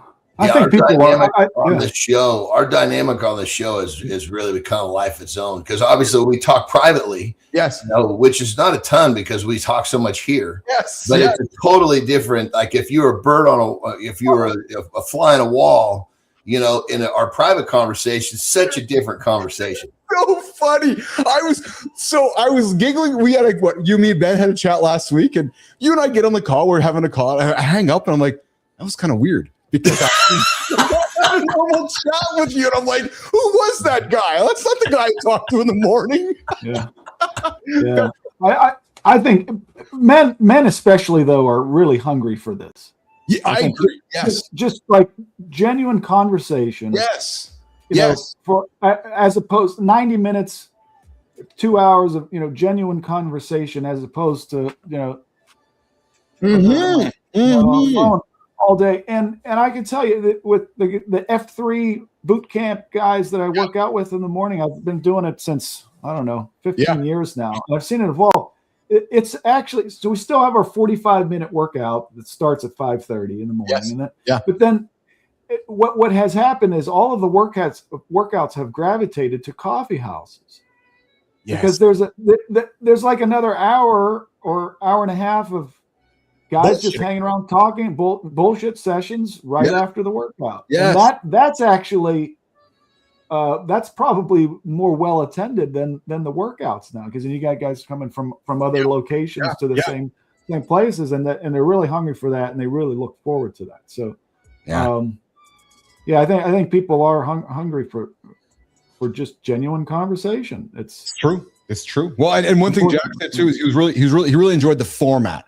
He's like, I love how fast it was. You guys dropped this here. He goes, unpredictable over there, and he goes, I really enjoyed the speed of it. So Johnny, I expect we might see more of Jack, and Jack wants to do some business with us. So he's like, I got to do something with you guys. He goes, I need to be a part of what you guys are doing. I don't know how he goes, but I need to be a part of that. I was like, okay, let's do it. So it's pretty cool. Pretty cool. Okay, guys, I've kept a little bit of overtime. I know I don't want to keep you from betting there, Johnny. Petro, I'll get you out of here as well. So much fun. I always look forward to our Fridays. I feel like I laugh more than ever on Fridays, which is so much fun. You guys have yourself an awesome day. Don't be climbing the sphere. You don't have to worry about that. Okay, guys, have a good one. We're going to walk Petro out of here, Anderson out of here. We'll keep the show going. Love you guys. Have a good one. All right, love you guys. Brothers. All right, guys. Take care.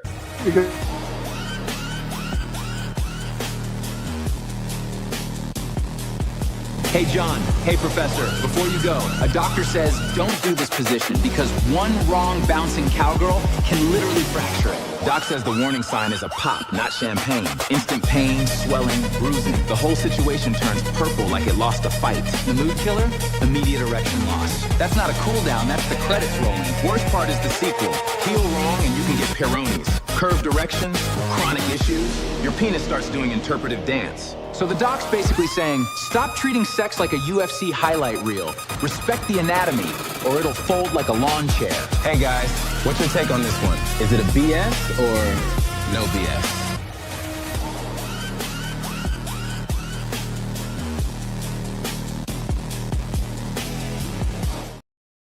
Yeah, I fucked up.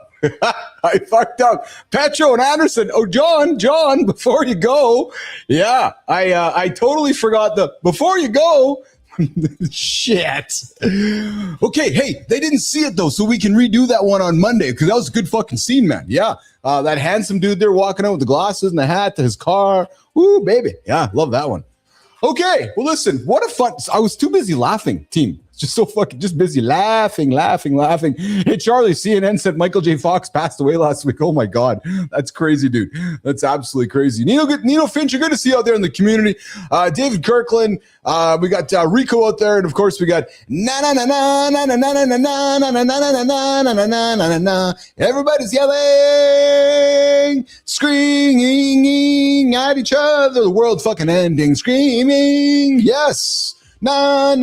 There's kindness rising there. True story. Yes. What's going on, Matty Roof? 7:30 Eastern time, right here on the network. Okay, Maya Reyes has the day off today, guys. Yes, I gave Maya the day off. So we're going to do the morning focus. She's doing some track work today. So we're going to do a morning focus segment. And then we're going to wrap it up a little early on a Friday, guys. Here, and true story. I got a date on my bike in 23 minutes. I got a ride I want to do, and I want to do it. So I'm going to get on it. And so I can get back to work for the rest of the day with my team as we build the big morning show. We call it Mornings in the Lab with Keith, John, and friends. And hey, I got 57 seconds. And when I come back, I'm going to talk about this. The creator economy is quietly replacing all of you, all of us. And we're doing it ourselves. With what? With their own avatars. Coming up, the morning focus in 57 seconds. We're watching creators get duplicated, not by rivals, by their own machines that can post, sell, and smile without them. Creativity isn't out the crisis. Presence is. When a clone shows up for us, trust starts getting negotiated instead of earned. We keep saying, it's just tools. It's not. It's a replacement bid on our voice, our timing, and our point of view. The cost isn't abstract. It hits our reputation. It hits our relationships. If we outsource ourselves, we lose the part people came for. The move is simple.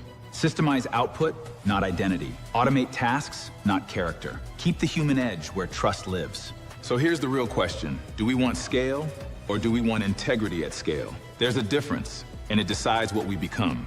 Keith's about to break this down. Listen like it's about your name, because it is. Let's get into it.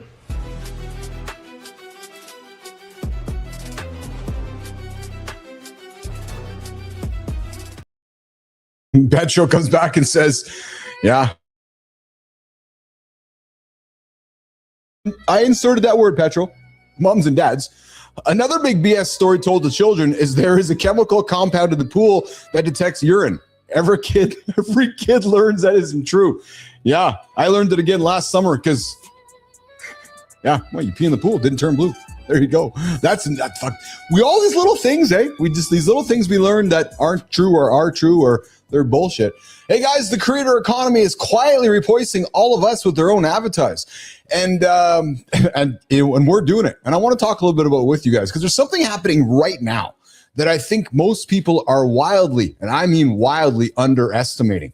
And it's the creator economy. It's not just evolving. No, it's starting to replace people with versions of themselves. And actually, we do it daily. If you're paying attention, you see that I'm the live guy every single day here, 2 hours in the morning. But then after that, every piece of content that is out there on the internet is not me. It's my avatar. And as the creator economy pivots to replace people with versions of themselves, they're not doing it with competitors, not other creators, not some giant media company. No, their own avatar, their own clone, their own trained voice, their own digital personality. I talked to a doctor yesterday. He's like, hey, Keith, can I make an AI version of myself? I was like, yeah, how can I help? And a lot of people still think this sounds futuristic, including the doc I talked to yesterday. It's not futuristic. No, it's already here. And the weird part is this. Most creators that I talk to still think that the threat to AI is AI replacing creativity. No, actually, that's not what I believe is happening. That's not the real story at all. The real story is that AI is starting to replace presence, starting to replace you. And the presence is where the trust has always lived. That is the shift. Because content was never just about information. We've been talking about it all morning. Misinformation, information. Think about it. Somebody's kind to you, you might believe them. Information is about tone, timing, energy, chemistry, surprise, tension, a point of view. Who do you believe? It was about you. But now we're entering a world where the market is asking a very, very, very dangerous question. Do we need you? Do we? Do we? Do we need you? Or do we just need a version of you that can scale? Because that is a very different question. Again, we're doing it here. 2 hours live, you got me. And then every other time of the stuff I'm creating is the AI version of me. And let me be clear, I am not anti-AI, actually, obviously, because I'm building with it every single day. I believe deeply, very deeply, that the future of media is part human, part machine. I'll say it again. I believe the future of media, morning media especially, is part human, part machine. But this next part I want to say is what matters. The people are not going to be the people who automate. The winners out there. The winners moving the needle in the world of media are not going to be the people who automate themselves into oblivion. No, the winners are going to be the ones who understand what should be systemized and what should stay unmistakably human. And that's exactly why we have built Character Engine as a part of Conversation OS. Because if this future is coming, and it's coming, then creators, founders, hosts, media brands are going to need more than random AI tools. Trust me on this one. They're going to need infrastructure. Yes, baby, infrastructure, the plumbing, the electricity, the framework to make those characters come to life. They'll need a system for building characters with consistency, with memory, with personality, with emotional logic, a worldview, a voice, and a purpose. No, I'm not just talking about these avatars that talk. No, and I'm not just talking about bots that spit out content. No, real character architecture. Who's building it? We are. Because the next era of media will not just be built on content, calendars, and clips, even though that is part of Conversation OS. The content calendars, the clips, the distribution of all that content. That doesn't stop. But instead, it's going to be built on entities, personalities, hosts, like Cheryl Whitaker, like Matt Roof, like John Anderson, co-hosts, like Frankie, Tommy, Sterling, Maya, world, like the Mornings in the Lab world, the What the Truck world, It Starts with Joy world, recurring voices coming in and out of these environments, digital humans, character ecosystems. That, my friends, is where this is going. And the people who think this is gimmicky, go keep eating your dog food. Because you're making the same mistake people made when you dismissed YouTube, when you dismissed podcasts, when you dismissed me saying, oh, what are you starting? You're starting some community management moderation company? What the hell is that? Yeah. Because you're all judging the early version of this thing. My invitation is go look around the corner. Because instead of understanding where the thing is headed, people are still stuck on what they see today. The guy's got 4 fingers. He's got 5 fingers. He has a different accent all the time. Sure, that's fair. But here's what I believe. Here's what I believe so vociferously today. Most creators are going to use AI lazily. Yeah, there's the word, lazily this morning. A few are going to use it architecturally. There's a difference. Is your character going to be a sticker? Is your character going to change its voice all the time? Or is your character going to be consistent? Because an architectural AI gives you leverage, it gives you scale, it gives you identity, and an entirely new media format. And that is why we created Character Engine, because the future is not just content conversation. No, it's starting conversations. It's character creation. It's universes, it's multi-universes, it's multi-story worlds. And the future creators who win this are not just building audiences, my friend. No, they're building universes. So if you want to understand where this is going, I invite you, go look at characterengine.live, because this is not some home side experiment. No, this is the infrastructure for what comes next. And you're seeing it come to life every single morning right here on Mornings in the Lab. And most people, as I observe, are still laughing because they think that the avatar is the story. And I love this one because, yeah, it's not. No, the avatar is just the surface of what you see. The real story nation, is that the media we are creating is becoming more than ever programmable. Personality is becoming scalable. And character, and the universes we create, well, that's becoming infrastructure. And when you add all that up, nation, when you add all that up and you look to the future, it changes everything.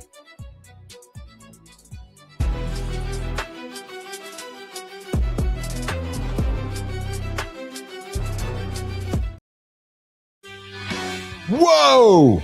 Boom, boom!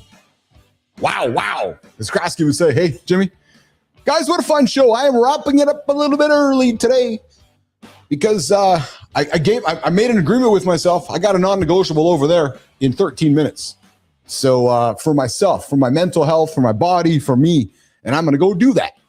And I hope you guys will do something. If you haven't done something for yourself this morning, I hope you will. I hope you'll take my lead and do something too. We got David Kirkland Finance actually about the pool. I watched a kid when I was little form a red ring around him because he peed in the pool. This was 40 years ago, of course. Are you sure, David Kirkland, or did that happen just recently? Yeah, and I appreciate your good time. Don't forget to like and subscribe. And Mike Sullivan, guys, let's just do a big old thank you from the entire Mornings in the Lab community. Rico, Kirkland, Kindness Rising, Petro, Charlie, Cheryl. Sullivan put $30 on the table today, brother. So kind of you, man. So kind. I appreciate that. Nino Fincher joining us this morning. That's also very kind of you, Nino. And hey, guys, I haven't said this for a while, but you guys have a choice where to spend your mornings. And for those of you that spend time with me, I'm very, very grateful for that, man. We got Charlie coming in. My son registered his trade name with the town yesterday. Youngest entrepreneur to do so in town. Same with his checking business account. Yes! Fucking love that. Thanks for sharing that, Charlie. That is so good, man. And it's not lost upon me that Charlie's son is gone to the bank, setting up his checking bank. What is it with you fucking Americans going to the bank? I can't remember the last time I walked into the bank. Charlie, what the hell, man? You're sending your son to the bank? Like, I'm surprised he's not like, Dad, I don't go to the fucking bank. Like, this is all digital shit. So good stuff, Charlie. Oh, man, I love that. That's so good news. Hey, guys, we're back here. When? Next week. like we always are, in less than 48 hours or something like that. Yeah, that conversation happens mornings right here on the Mornings in the Lab Live Network. Of course, start 7:30 Eastern Time with Matt Roof. Yeah. So next week, we got a whole bunch of stuff. Small. I figured it was a small town, Charlie. That's awesome. Yeah, you guys have internet, or do you have to go out of town to connect to the show? Oh, man. All right. We're going to wrap up. What a fun show today with Ramon Velez. We talked about the science of misinformation with John Anderson, John Petrocelli, Ramon Velez. We learned about dick sizes, Jimmy. We did. Yes. Notice I said that to you, Jimmy, not to Kai. We talked about the creator economy is quietly replacing people with their own avatars. And then next week on Center Stage, we got a hell of a lineup. Peter Wachtel on Monday.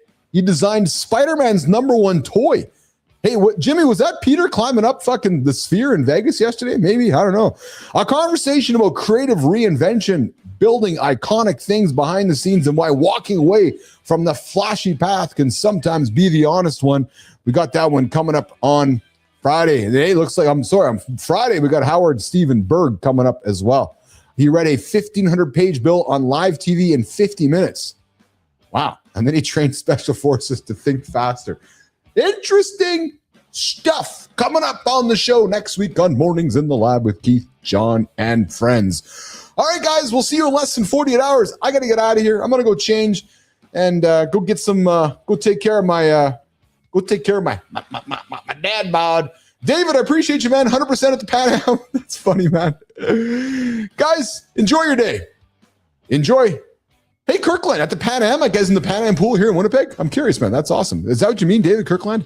If that's the scoop, dude, welcome to the show. I didn't know you're joining me from Winnipeg. If that's the case, that is effing awesome. How did you find us? Where did you find us? And thanks for discovering the show. Yes, Charlie, you have yourself a great weekend, too. Everybody have yourself a great weekend. We're going to get out of here. We'll see if Kirkland drops that. I'm waiting for you, Kirkland, to hear what you have to say. Are you in Winnipeg? Hey, Jimmy, Kai, it's fucking blizzarding here in Winnipeg. Yeah, like snow and rain and just crazy shit, man.